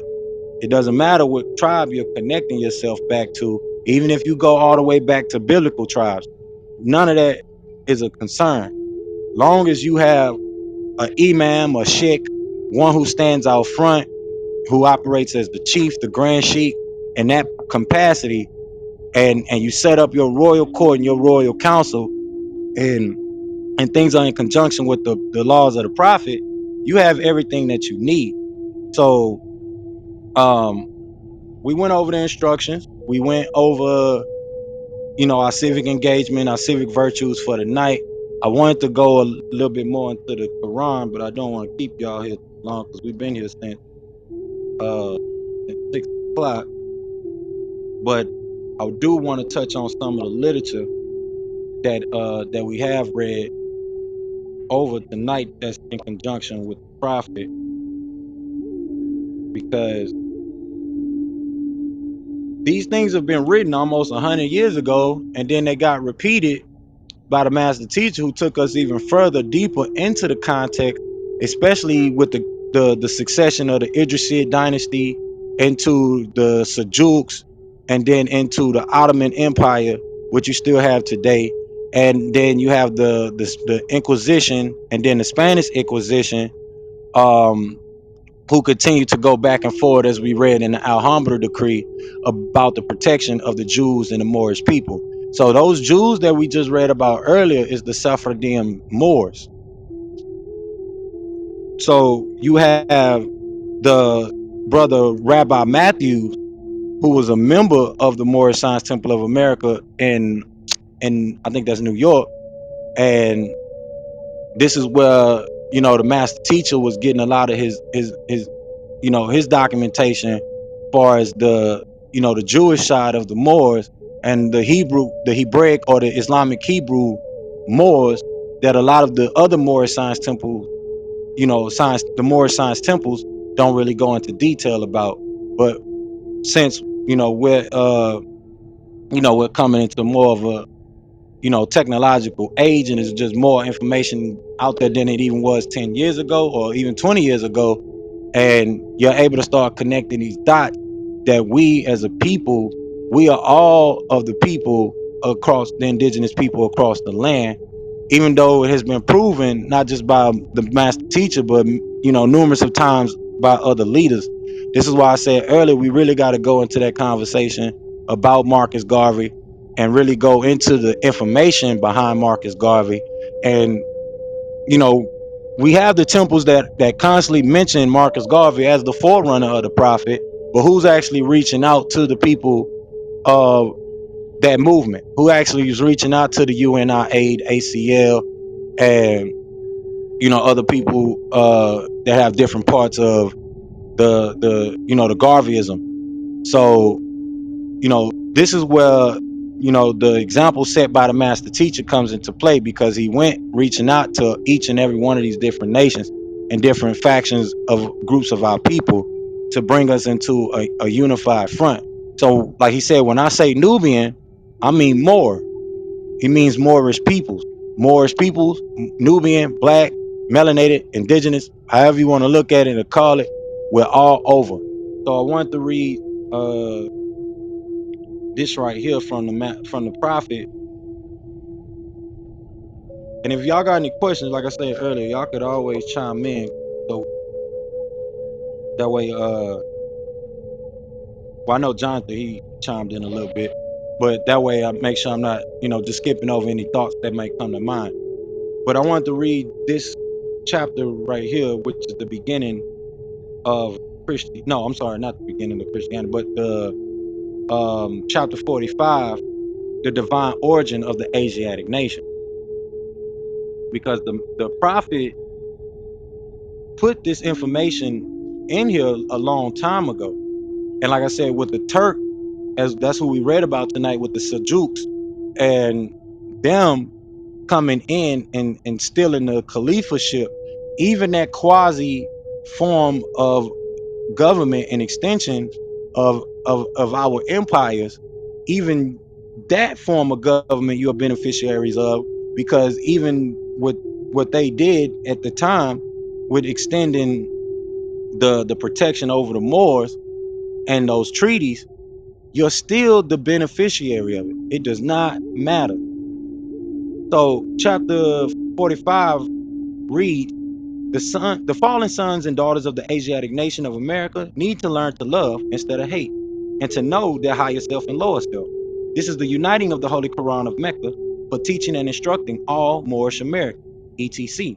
The key of civilization was and is in the hands of the Asiatic nations, the Moorish, who were ancient Moabites, and the founders of the holy city of Mecca, the Egyptians, who were the Hamathites, and of a direct descendant of Misraim, the Arabians, the seed of Hagar, Japanese, and Chinese, the Hindus of India, the descendant of the ancient Canaanite, Hittite, and Moabites of the land of Canaan, the Asiatic nations of North, South, and Central America, the Moorish Americans and Mexicans of North America, Brazilians, Argentinians, and Chileans in South America, Colombians, Nicaraguans, and the natives of San Salvador in Central America, etc.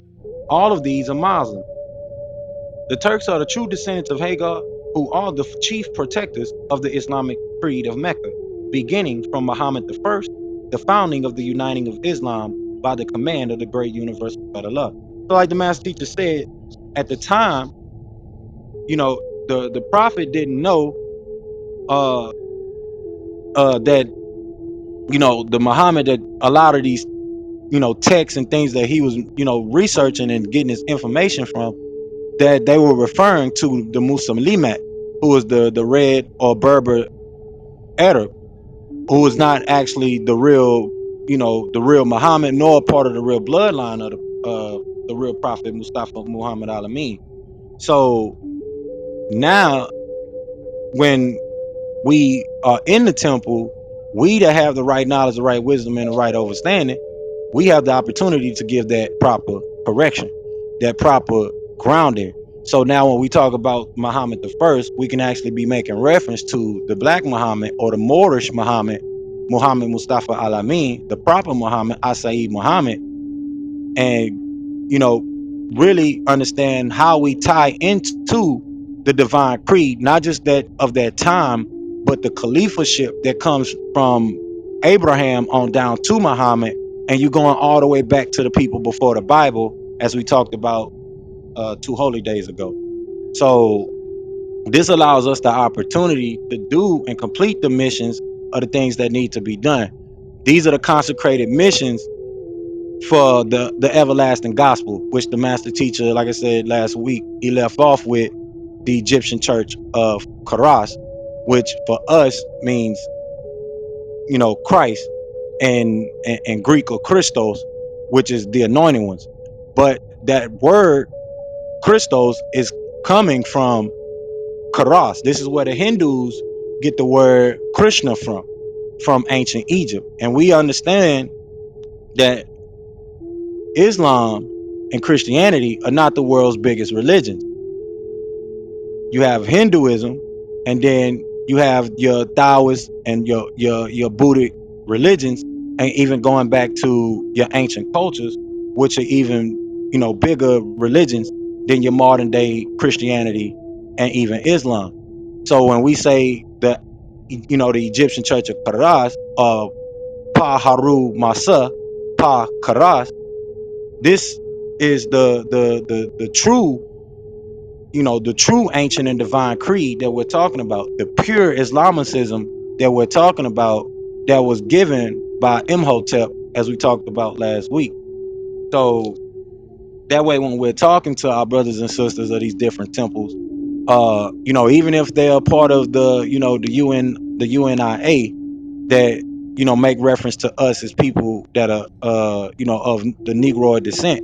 However, we have ways to bridge and extend the olive branch and connect us all. Because as we just read earlier, uh, Petro El Negro or Negrito was the first one to actually bring Christopher Columbus over here, and they greeted a Nubian king when they got to the lands over here. So when we say, you know, the Arawak tribe or things like that, you're still referring back to Moorish people. And being, you know, being that we have the public acknowledgement of the the sovereign theocratic government, there's a lot of red tape that our people don't have to deal with, especially when we talk about the status correction and the redemption of our people. The master teacher left us with a letter of redemption. I did a revision of that redemption letter for this day and time, because there has to be somebody who stands on the square and understand Masonic jurisprudence for us to keep carrying forward, who understands that we need to operate as our own royal court and keep forward. A lot of the things that we're dealing with, even with, you know, like I said earlier, our prisoners of war, they could be dealt with if we understood coming together under the ecclesiastical jurisdiction. If we understood that a lot of these situations are based on ecclesiastical situations, and more specifically, you know, the Masonic jurisdiction and or, you know, military conquest. That's what I put in the link. I mean, that's why I put in the chat the link for the right of conquest. You have to study these things so that way you know how to take care of navigating the seas of commerce. Because as we read earlier in that Alhambra decree, they was snatching they was snatching back all any financial you know, any financial standing that the Jewish people had, and specifically those Jewish people that we're referring to is us, the Sephardim Moors that we just read about from setting the record straight.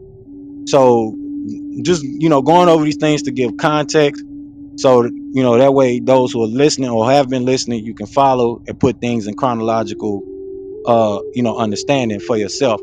But, you know, that's why it's good to go back, listen to the replay so you can, you know, pretty much catch up.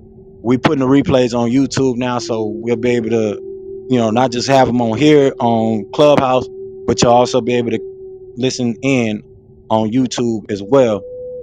And with that, I want to go into the literature from the prophet, because I want to make sure we understand everything we just read. Pretty much sums up chapter 45 of the Holy Quran, Circle 7, and that the divine origin of the Asiatic nation. And we read to set the record straight to give context to the 1492 Alhambra decree, as well as the Treaty of Granada that we read, and why the Treaty of Granada, why there's two Treaty of Granadas, and why they go back and forth between the two different treaties, and the reason for that happening, and getting a context of the mindset at the time and how they looked at things sociologically, so you could actually really understand from the eyes of the people that were there and how they thought, and just really get that background information that's needed, because a lot of the Moorish temples and peoples, they use those treaties but don't really have the contextual information that goes behind it, and to give the clarity to our people that they need to really give them the the drawn out conveyance, in a straight way, setting the record straight for them, so they have full clarity in their minds, the third eye, their mind's eye. So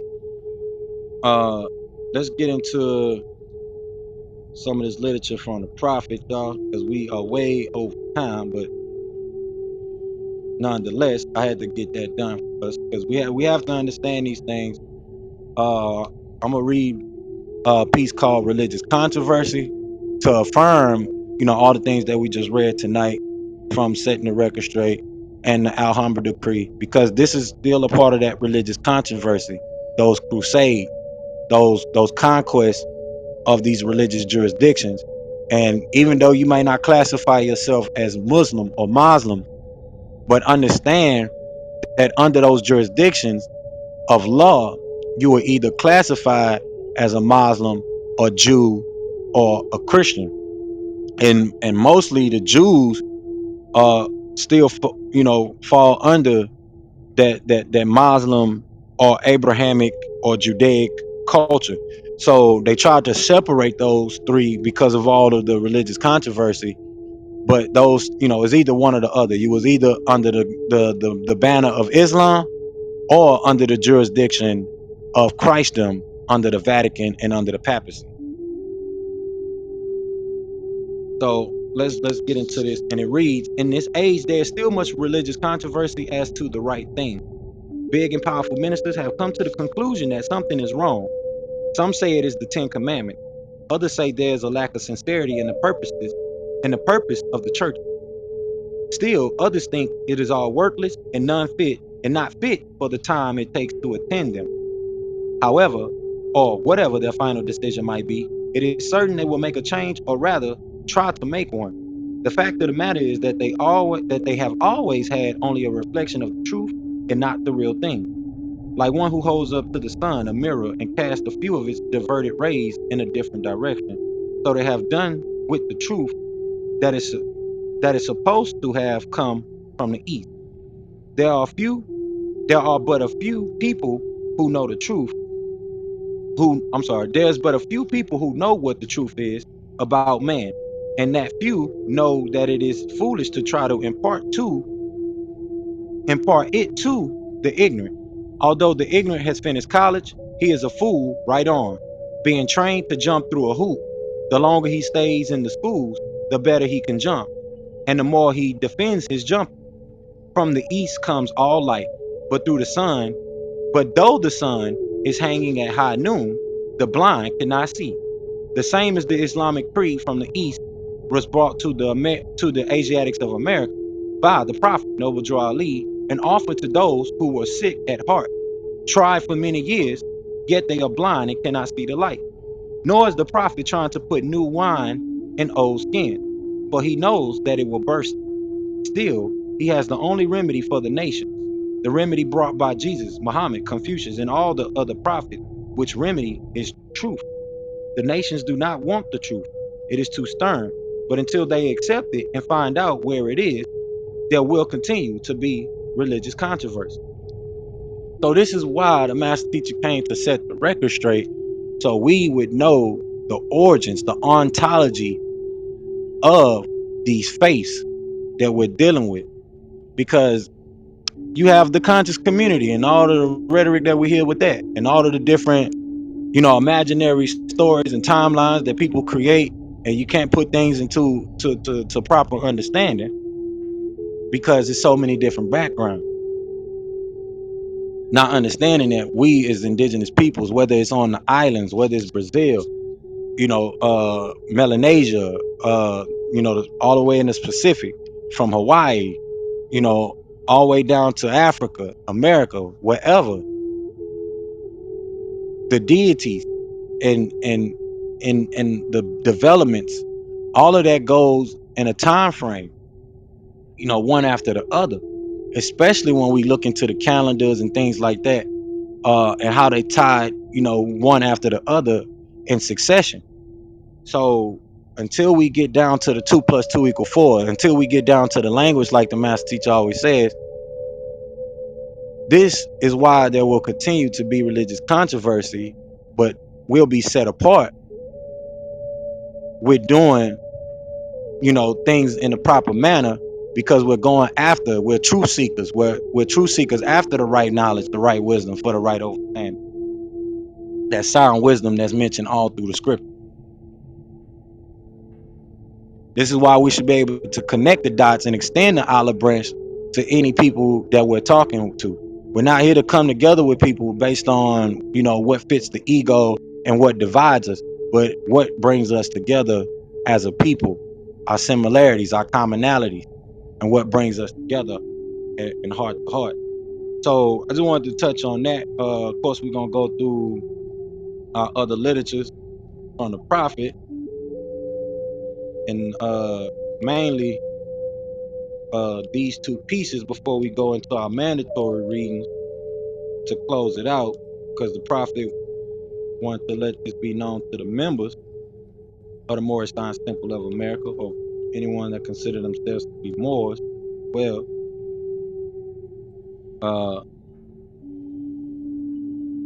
the prophet said, Islam, this is the instructions from your prophet, Noble Drew Ali.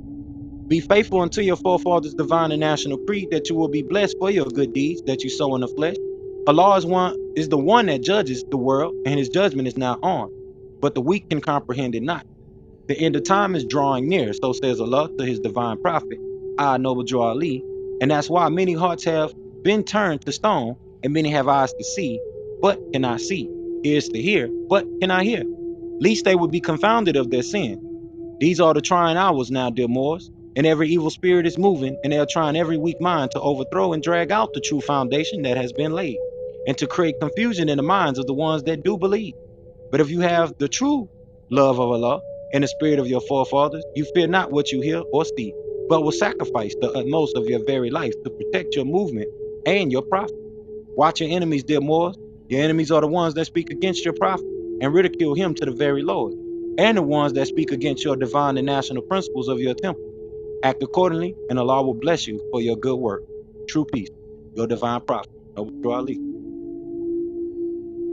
So, with especially in this day and time, with all the technology, the microwave frequencies that's going about, us living in a microwave society. We live in a poker face society, and it's like I said, the things have got worse that divides us, especially going back to what I said earlier about the orators and the teachers and the liberators that came and speaking, and just reflecting, go back, reflect on and listen to the messages of Marcus Garvey. People like Ella Baker, I think, and Brother Baldwin, those type of speakers from the past, like I mentioned even earlier, Stokely Carmichael, they were touching on some heavy point, regardless of how on point they might have been as far as the the sense of the biblical text or the ancient and history of things. It's just the messages that they came and brought, are not being continued on, especially by our melanated, indigenous, and black leaders and influencers of today. Um, we have more of a watered down understanding. We're not hitting that let's stay together, love your mate, those principles that keep a community going, that keep a family going, and uh, really touching on the actual end goal for us as a people and our ancestors that were to uplift humanity. Not necessarily the troubles and the dramas and the traumas that a lot of us carry within us, but more so the end goal of us developing, even what the prophet is mentioning, our own cities, our own towns, 2 or 3 or more, with the master teacher setting the best example. No one else really done it. Like, you have the Moorish colonies uh across the nation, but actually, having Moorish townships and things like that, you know, that still have been a ponder of a dream, especially with the economic marginalization and the games that are being played in the court. Like, we know that the court is a place where they play games. This is why we have a tribunal, even though we still call it a court, but it's called a tribunal because it's where the tribes gather.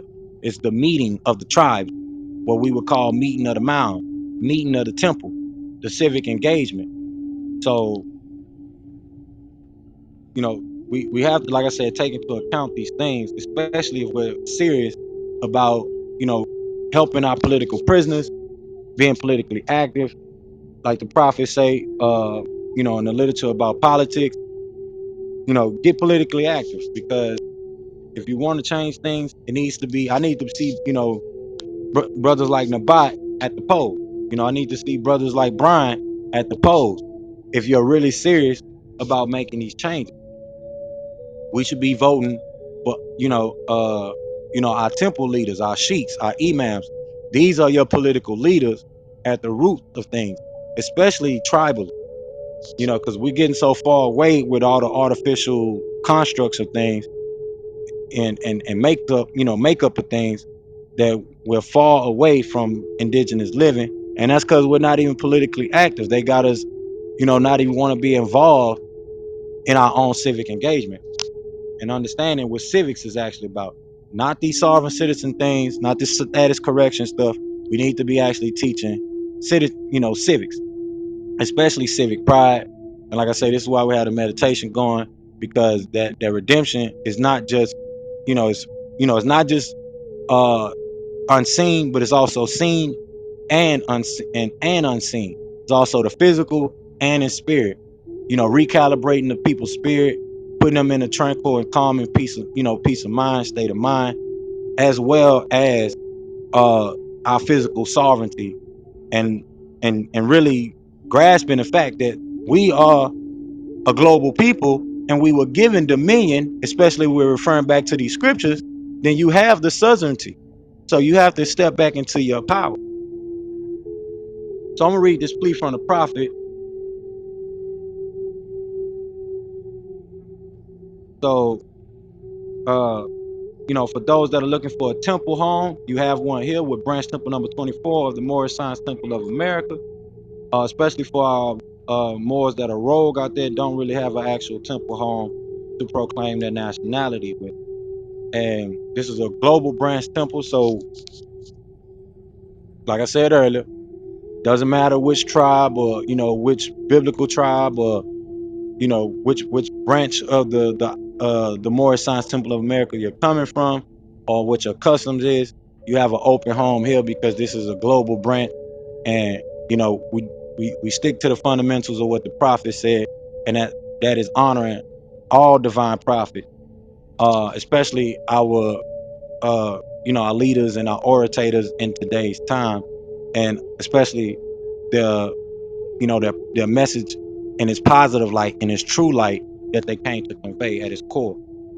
So this is the prophet speaking to the nations, not just one nation, not just us as the Asiatic nation, all nations, the nations. And it says, if you have race pride and love your race, join the Moorish Science Temple of America and become a part of this divine movement. Then you will have power to redeem your race because you know who you are and your forefathers were. Because where there is unity, there is strength. Together we stand, divided we fall. Come, good people, because I, the prophet, sent to redeem this nation from mental slavery, which you have now, need every one of you who think that your condition can be better. This is an open field to strong men and women to uplift the nation and take your place in the affairs of men. If the Europeans and other nations are helping me, why not you? It is your problem. The Negro problem is being solved only as it can, and that is by the Moorish National Divine Movement. If you have a nation, you must have a free national name in order to be recognized by this nation as an American citizen. This is what was meant when it said, "Seek ye first the kingdom of heaven, and all these things will be added unto you," by the prophet. So everything that we're trying to do, like I said, you have the sovereign theocratic government. The master teacher said, with us of the UNNM and of us of the shrine, and we step on the square with our brothers of the Moorish Science Temple of America. That's because even the master teacher knew, even before some of these public acknowledgments and lawful acknowledgments came about, that we need to be working in conjunction with the Moorish Science Temple of America. So therefore, the work that's been done that I continue to establish, continue to establish on after the fact, with establishing an Omniversal Church, a global church for us. Like the prophet said, some of our best Moors are still in the church. So now we have a bridge from the Christendom jurisdiction. Don't mean you don't have to not be a Karastian or a follower of the Messiah, because the Moors of the Moorish Science Temple are followers of the Messiah. If you read the Holy Quran Circle 7, that's all through through the Holy Quran Circle 7. If you understand that the Silent Brotherhood is also mentioned, the order, the temple order, which can be referred to the order of the Levite, or the order of Aaron, or the order of Melchizedek. All of that is still in conjunction with the Moorish Science Temple of America. So this is why I say, if you want to help out with your political prisoners and things like that, those things can be done. But we have to come together and set the example as a royal court, as an administrative body, as a royal council, because we're going in there, in their court games, their basketball games, with delusions, and we're not actually, conducting tribunal from a higher jurisdictional court. If we operate through Article 1, we're the authors of the Constitution, then we are the dignitaries. We have the ancient document law. We sitting here reading it. We putting it on the record for the record. We don't have to talk about status correction packages and things like that. We need to understand economics, setting up your business, setting up firms. Like I said, law firms, accounting firms, real banks that people can log into, not, these seminars where you go and then they try to, trick you into an insurance pack. And not saying that we don't need insurance, but we need, because we need insurance firms. But like I say, they brag, our people, especially these rappers, they brag about Jewish firms or Jewish lawyers. Where's our Moorish lawyers? We wouldn't be dealing with these situations if we had our own jurists, our own scholars of law, our brothers and sisters that like to be deadlocked on. All those people are wasting that energy and that time and that talent when they could be pushing it toward being jurists and students of jurisprudence, the science of law, and really understand what they're doing. I have certifications and diplomas when it comes to Islamic banking, when it comes to legal administration, honorary positions as a chancellor, actual certifications from reputable bodies of people. So understand that until we do what the prophet said and create that cooperative spirit of economics, we keep shooting ourselves in the foot. So we can't let the work that's been done by our leaders, our orators, and pioneers go in vain. This is why we're here to build up a strong royal council and make sure that the works of our ancestors get complete. So with that, let's jump into our mandatory literature. Anybody got any questions? Feel free to jump in. Because we didn't really get a chance to go over current events tonight. I know they got something crazy going on in Atlanta.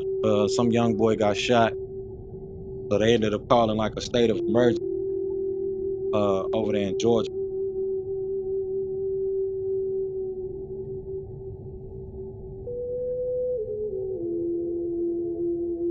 Then you have all, of course, the same old financial issues that are still steady happening. But while they're screaming out, bad things are gonna happen, we need to be setting up the the transition from their economic into our own. It's there, but we have to build up the spirit. We have to build up the work, so that way we can take advantage of the technology that we have. We are in a position as a people that everybody else would like to be in, especially with having our own currencies, our own smart contract, and things like that. Like I say, a couple people, 2 or 3 people can't do all the work by ourselves. These are some of the things that the master teacher had issues with. These are some things that our Nation of Islam, and also us at the Moorish Science Temple of America, all our nations are dealing with it. The prophet said, if you don't have a treasury, you don't have nothing. So if we're not operating in our own grand treasury, we operating in nothing. Islam, prophet said, I'm glad to know that I have a few faithful Moors among you all, and I desire for them to know the truth and the divine truth. There's a host of jealousy about me and the movement now by the same people of our side of the nation that claimed that I was only a joke and unreal. But now, since they have found out from the government officials and the nations of the earth that this is the only sole foundation that all Asiatics must depend upon for their earthly salvation as American citizens, they are working every scheme that they can to disqualify me so they may take charge of the situation. I have notified all these things to you long ago in the past. It is through the faithful Moors that attribute to the movement and uplifting funds. The ones that paid their divine respect to me and the movement will be remembered. That is why I'm calling upon all faithful Moors to increase their faithfulness to me, your prophet, and your divine Moorish movement. I need finance, and I need it badly. Never before have I needed finance so badly as I do at present, so I can shove aside the discord that is facing the nation. It all comes through jealousy because of my fame and nobility. The nations of the world would not recognize the movement without me, the prophet, being head. It has been proven by my works, which I have performed in the past few years. Prophet Noble Drew Ali. So one prophet, one temple. We got to keep it simple. It don't matter what you Sabian, you Misraimite, you Egyptian, you Shemite, you Native American, you Japhethite, you Asiatic. None of that matter. None of it. None of it. You specific, and you coming from the Pacific Ocean and the islands. None of that matters. You Micronesian, none of it matters. You still a Nubian. You still a Moorish. Learn how to engage. There's a lot of red tape that could be knocked out the way if we understood what the master teacher meant when he said that the prophet was El Nabi. That's the master teacher saying the prophet is El Nabi. And the prophet standing on what Marcus Garvey said in his lecture. Go back and listen to those lectures from Marcus Garvey. I just posted one on my YouTube page where I'll be posting this sermon after we get done. So get involved, create actual content, in economics that we can thrive of. The master teacher and the prophet said, do it yourself. But we have to create a thriving economy. We have our own Moorish coin, Moorish cash, Nomni, Dalarium, etc., all those different things that have been issued. But you have to create products for those things to be sold on. You have to, introduce this thing to people so they could be brought into the ecosystem. You have your own ecosystem. You're watching all of the scams come about because of the saturation. You have the best technology available to you, as you did in the past with the lights in Cordova, and you and back again today. And now it's a global free technology system, transparent. Everybody want to copy it, and you have the derivatives that go with that system. You have the network being established to go with that system. Especially if you're a Nubian and Nubian, you should already understand the global project that's an inheritance for us. But none of them are talking about that. They talking about, everything they can around, to put themselves out front, which is okay. But we got work to do, and the work is in the true light. We are the true light society. This is what was supposed to be established. This is what the master teacher kept saying, what needs to be built. Not just all these changes that's coming about, what's coming out of it. Because a township in a city can't be built by one person. And it can't be built by people holding us back either. So you can't go into a new paradigm with old paradigmic ways of thinking and actions. That don't work that way.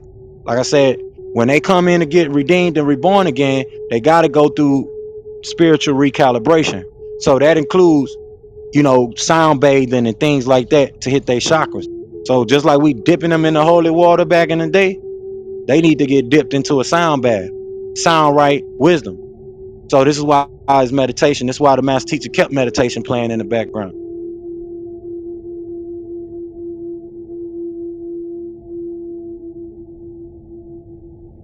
Like the prophet said,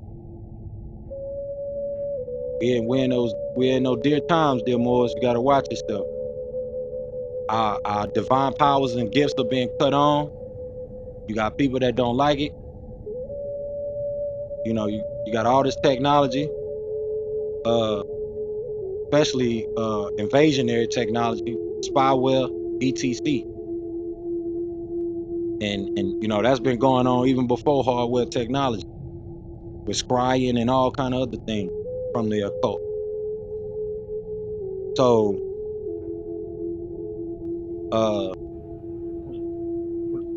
Would I be able to say a couple words? Or, this is John. you want to chime in? Go ahead, John. Yeah.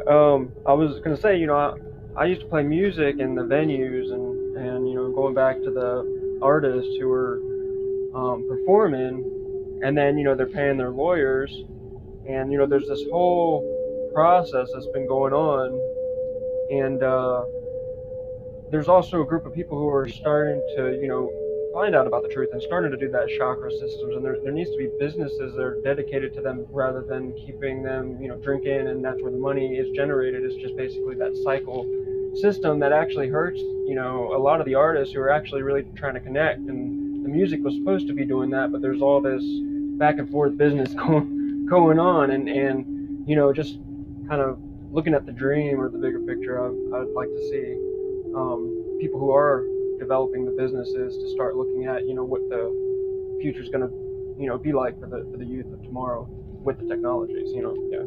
And the music should be 10 times better than it was in the 70s, if you ask me. We just haven't even tapped into that yet. We got the tools to make more beautiful. No, I love the 70s and 60s music because of the beauty it has, because of the organic sounds, all the instruments of the players coming together and making that music. So I'm keeping positive, having high hopes for the future, and grateful to be part of the movement.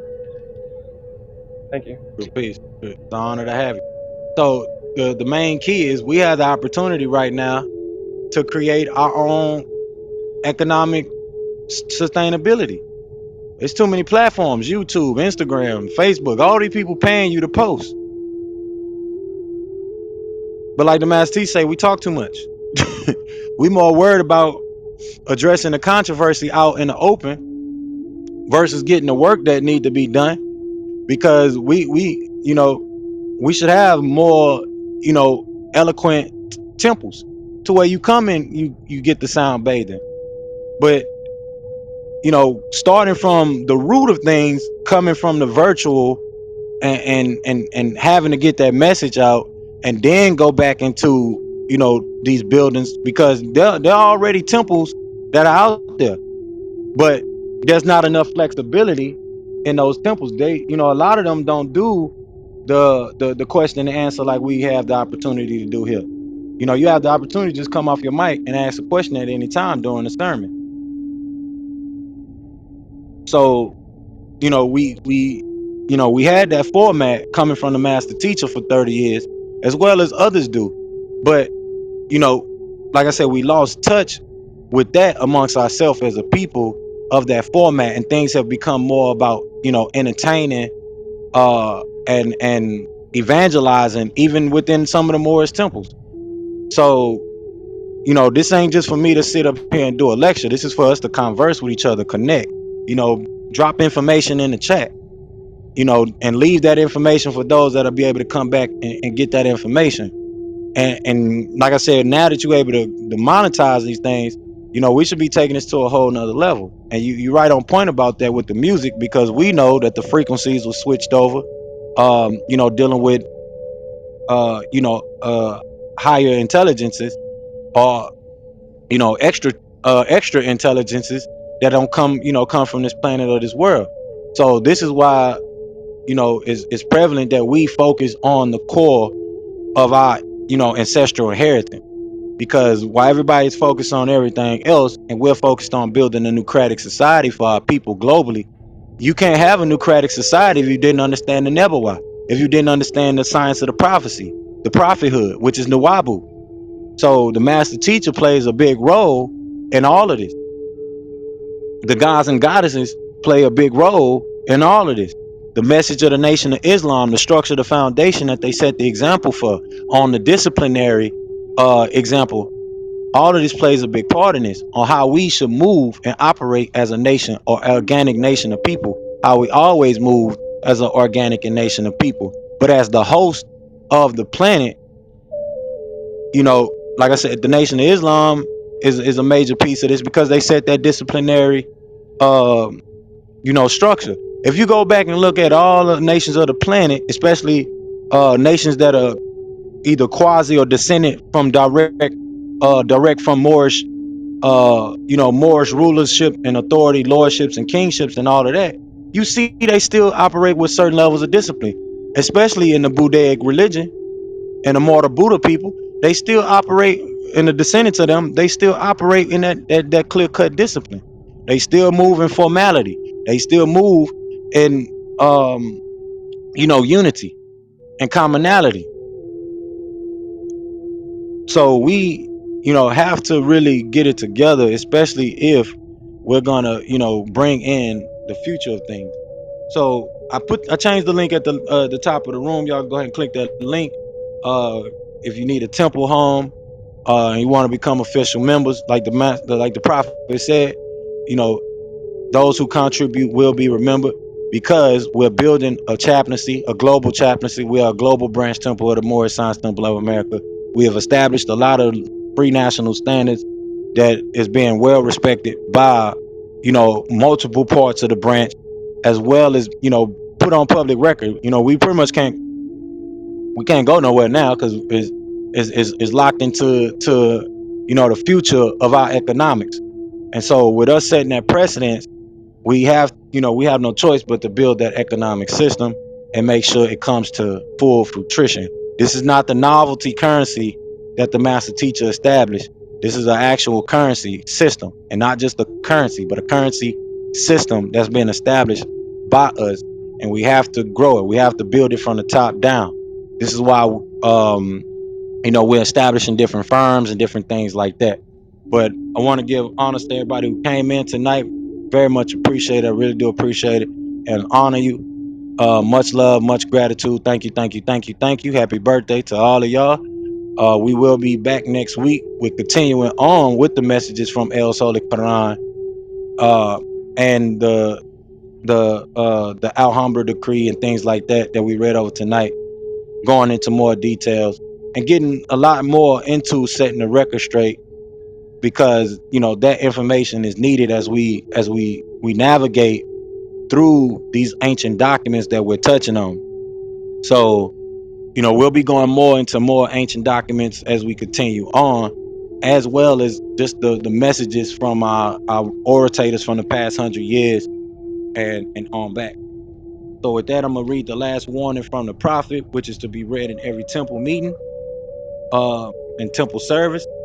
So if you need a temple home, don't forget the link is pinned up there at the top of the room for you. But first thing first is come back, listen to the replay so you can go to that Civics 101, enroll, become an official member. And then when you're ready to pay dues, it's less than a coffee. It's not no no $100, no $50, no none of that a month. Uh, we get down to the understanding that $1 from all of us could change things, and we start the building. Us in this particular branch temple have thousands of members, but if we had thousands of members paying a dollar a month, that'll change things, especially for us and what we're able to do, and the goals that we have to accomplish next, and what we are, building on what we already have. So you want to go get enrolled first, and then come back to this Patreon link. But as always does, every week, every replay that you listen to is also on our YouTube. So if you listening and watching from YouTube, you can click that Patreon link. That'll be there in the description, and join us, get involved. Whether you want to become a minister, an adept, a member of our firm, especially as family advisors. With me, I set up a actual religious family firm for us, a family practice for us, so that way we can service our people and really build up the monetary system that we have. We don't just have a currency; we have our own monetary system with macroeconomics and microeconomics, and different levels to the monetary system. So that's M1, M2, M3, etc, from the base currency on down, and really teaching our people gymnastics, and setting that precedence. But we need the help of our people, so that way we can get these things done. Like I said, 2 or 3 people is not going to be able to get the job done, and we need people that's switching over their paradigm, and being consistent, uh like we was given the instructions from the holy prophet. So with that, let's go into this last warning. The prophet say, I hereby inform all members that they must end all radical speeches while at work, in their homes, or on the streets. We're for peace and not destruction. Stop flashing your card at Europeans. It causes confusion. Remember, your card is for your salvation. Fail to obey these orders will be a severe consequence. We are for love, true peace, freedom, and justice. And when these principles are violated, justice must then take its course. Any member or group of members who hold malicious feelings toward the temple or the prophet, or violate the divine covenant of the Moorish movement, will receive their reward from Allah for their unjust deed. All true Moors will and must obey the laws laid down to them by their prophet. If they lose confidence in their prophet, they should turn in their card and button, cease wearing their turban and fez, and return to the state where I, the prophet, found it. This is a holy and divine movement founded by the prophet Noble Ali, and if the prophet is not right, the temple is not right. The prophet, therefore, is sending out the divine plea to all Moorish Americans that they do their part in protecting their prophet and the temple. This is an everlasting movement founded by the prophet through the will of Allah to redeem his people from their sinful ways. True peace, Noble Ali. All right, y'all. Anybody got any last contributions, anything like that they want to share before we close out with the prayer? Floor is open, y'all. Happy holy day, brother Ma. I ain't even see you there. I want to thank everybody for joining us. Yeah, we went all the way until 10 o'clock. That's all right. I had to get that information out for us, so we can put things into alignment and make sure we got clarity as a people why these decrees were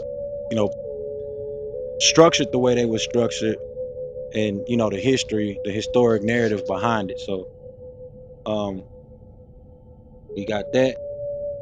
Y'all share the room, y'all share this room, y'all share it and ping people in, especially to listen to the replays. That way people can get the information. And we're gonna be back here next week to make sure.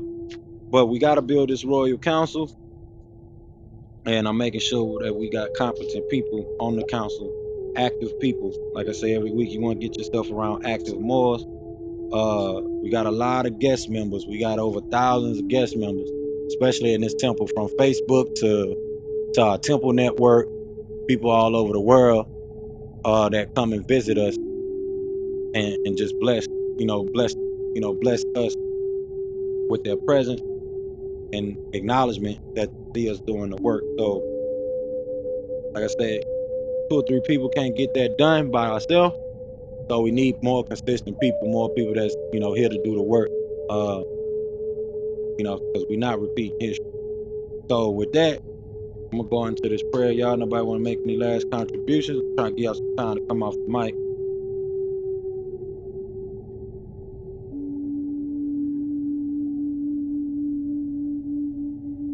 Right, I'm gonna go into the prayer, the Moorish prayer. Y'all know how it goes: 2 fingers up, 5 fingers up, facing the east, feet at a 45-degree angle. Allah, the Father of the universe, the Father of love, truth, peace, freedom, and justice. Allah is my protector, my guide, and my salvation, by night and by day, through His holy prophet, Zabuwr. Y'all come back this Sunday. We had a newcomers gathering. Be here. Gonna be going in, continuing on what we talked about last Sunday, and push things forward. So, true peace, true peace. Y'all have a blessed holy day. Y'all could be anywhere in the world, but y'all here with me. I want to give honors to the prophet. I want to give honors to the divine creator, Anu and Anutum, the heavenly mother. The heavenly father and the divine mother. I want to give honors to the forerunner. I want to give honors to the prophet. Then I want to give honors to the forerunner, Honorable Marcus Garvey. I want to give honors to the messenger, Honorable Elijah Muhammad. I want to give honors to all of the leaders that came after and pioneered things like Clarence 13X. I want to give honors to Deuce Ali. I want to give honors to Brother C.M. Bay. I want to give honors to Brother Hakeem Bay. I want to give honors to all of y'all that is here in attendance tonight. I want to give high honor to the reformer, the master teacher, Dr. Malachi Z. Gabriy'El, as well as everyone that have come back and listened to the replay. Y'all have a beautiful holy day. True peace. Badu.